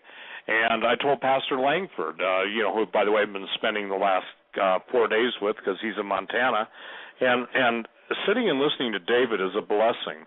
And I said, David, I am so grateful for you giving up your Sundays to come on and basically preach the Word of God. I'll tell you one thing, Doug. There's nothing that can refresh any of our souls more than the Word of God. And David delivers it marvelously. I can share my experiences and my calling, and I have a totally different, how should I say this, call on my life than his, but we both are called to make Jesus known. Then V comes into my life, and V loves the Lord, and he's frustrated as I am, and we fight people to try and help them. And again, people say, oh, you write books to make money. I have to pay for my website, which, by the way, costs an arm and a leg. You know that. And the thing is, so it doesn't matter how many books I give away. It doesn't matter how much money. The critics are there. I am so grateful for all of you. And I want to say this, Doug, you've always been there for me. For V, who's an amazing guy, for Pastor Langford, for, again, Romy, for Manette, for Diana, for all of the intercessors, Beata. All of you guys are just amazing people, and I love you. But I can share this, that people who have not been in the battle don't understand what the word battle-weary means. They prayed, and some of them do maybe, but the hardest thing, I cannot, the Lord is showing me that I cannot do this in my own strength anymore. I am truly tired, okay? And when I say I'm tired of fighting with the brethren that have never done anything for anybody, yet accuse me of every sin. Now, somebody says, well, you're sounding defensive. No, I'm resigned myself. I don't care what people think one way or the other. The people that will bless me on a Friday, if I say something wrong on a Sunday, then I'm the most damnable heretic in the land. Yet they usually live in sin. A lot of them aren't married. And look, I'm the last guy to throw stones at anybody in any realm. But if you want to get right with Jesus, you got to go back to doing what's right with Jesus, If I'm out getting drunk and running after whores, it's kind of hard to say that, the transforming power of the Holy Ghost. Yet I've got people that email me and say, will you pray for me? Well, because I'm out getting drunk and running with the whores. And I said, oh, do you live in Washington? I'm not being, very facetious there. I'm just making the attempt to show that people want to get right with God. At the end of a day, Doug, at the end of my 40 years of writing about this stuff, 42 actually, I've come to the conclusion that those who have ears and a heart for God will hear. Those who have eyes and have eyes to see what the Lord is doing will see. The people that V is trying to help are the people that have been entrusted with a lot of money. Our point is not just to make rich people richer. That's one of the accusations against me. I said I've made people who are modest an incredible amount of money if they would listen and not panic and sell out too soon. The people that bought silver from $30 and when it went to $23, I mean, I got news for you. They invented ways of putting swear words together that I thought you couldn't put them even together that way anymore. It was just impossible. So what I'm saying is this. The immediacy factor that is in the body today is so destructive to people because, again, if they don't see something fulfilled, if you and I talk on what is tonight, I don't know, Thursday night, and V and I talk on Thursday, and V has just been telling you over and over what's coming, what's ahead in the financial realm, and I've written 10 books, and I'm not bragging, but I'm saying, and all these books are so far ahead of their time, and I don't know what I'm talking about. Those of you that hear that criticism should challenge those people. And again, I'm not saying because you need to stick up for me, but you bloody well better start learning how to stick up for the truth, because if you don't do it now, you can't do it then. And I believe God is using this as an intertestamental period to basically try a lot of people's hearts. He's showing people what's in their hearts. Because if you are the kind of person that is distraught when somebody else is blessed and you're not blessed, then you better check your heart, because the people that are being blessed want to ultimately bless you, not by you giving money to them as the television pickpockets do. But what we're trying to say is look at the principle in the Word of God. Look at the reward of faithfulness. Look at the reward of God. Look at the words of King David when he said, he has been young and now is old, but he's not seen the righteous forsaken or a seed begging bread. That's a promise of God, you know. And so the point is that the blessed be the Lord God of heaven, who loads us daily with benefits.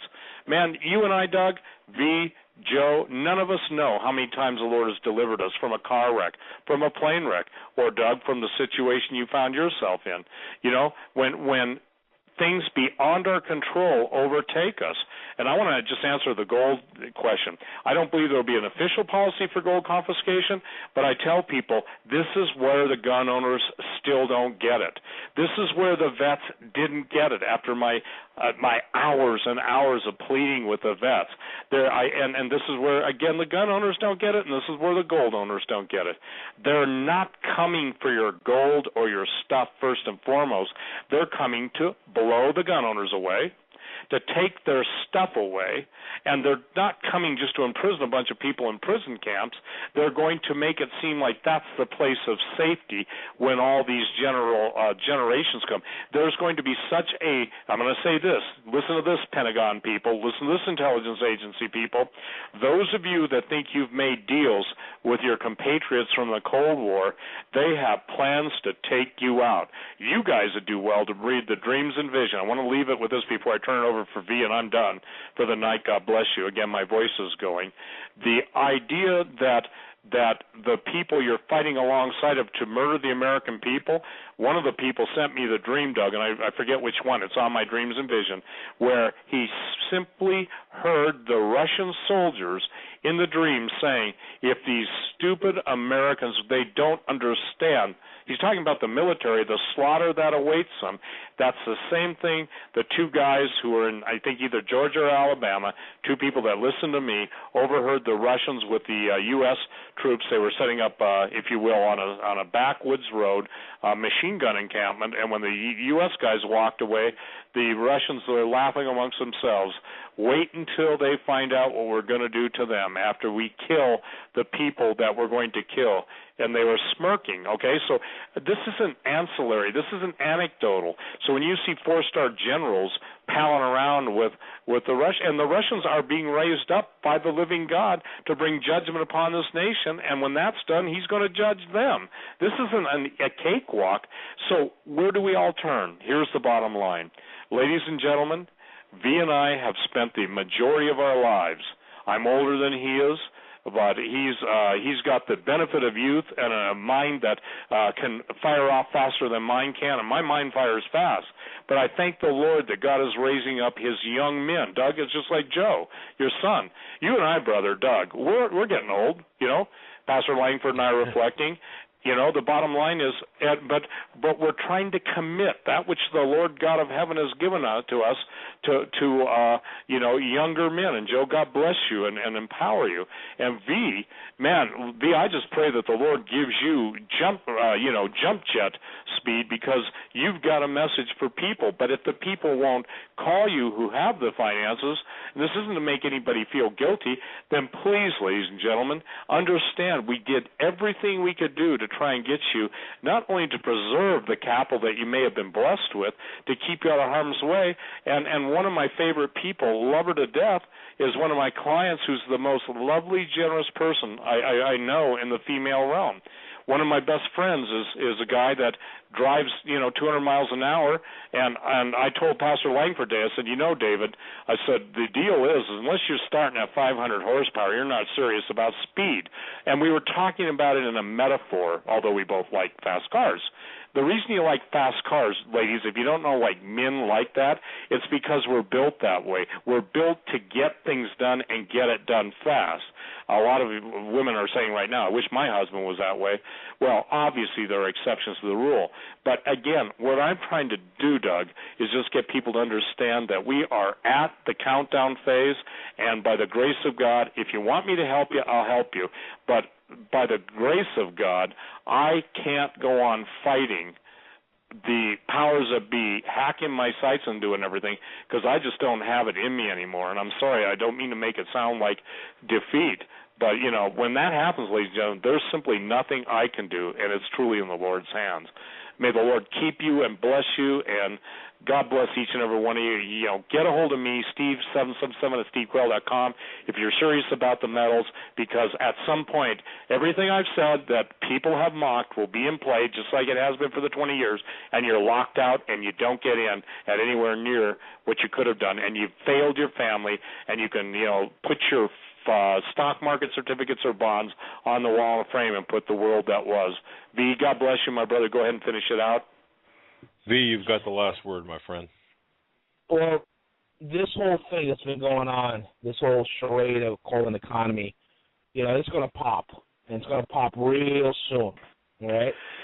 And this is happening because of all the ceaseless, all the unending printing that they've been doing. And one thing you guys have to understand, okay, when you adjust for real inflation numbers, the American household incomes have not grown in 53 years, all right? You have a government that spends 70% of its GDP goes to those that are dependent on government in one way or another. I'm talking about Medicare, Medicaid, Social Security, subsidies to businesses, education, 70%. Folks, the thing is this is a horrible, horrible setup. And I cannot emphasize to you enough that you need to make the right moves. I've talked to many clients from all over the world. Things in the world are getting harder and harder to do. It's getting very difficult for me to open up accounts for Americans abroad. But please, reach out to me. I can give you some clarity into what's going on and what you need to do, and it will click. It will enlighten you. It will show you what you need and what direction you need to go with your finances. My email is gorillaeconomist@gmail.com. That's GUERRILLA, Gorilla Economist, one word, @gmail.com. And with that, I want to thank you, Doug, Joe, Steve, for a wonderful program. And the way things are going, gentlemen, I will be back soon. God bless you both. Thank you so much for your time. It's been a pleasure. Absolutely. It's been a pleasure. Right on. Steve Quayle and V. Fantastic show and perfect timing. We have less than a minute left. Tomorrow, regular time, 8 to 11 p.m. I will not be here tomorrow. My dad will be flying solo, but he will be joined by Yoda in hour number 2. And 8 Insider, to 11. Insider. Yes. Yeah, and Insiders is correct. What was his phrase the other day when he called?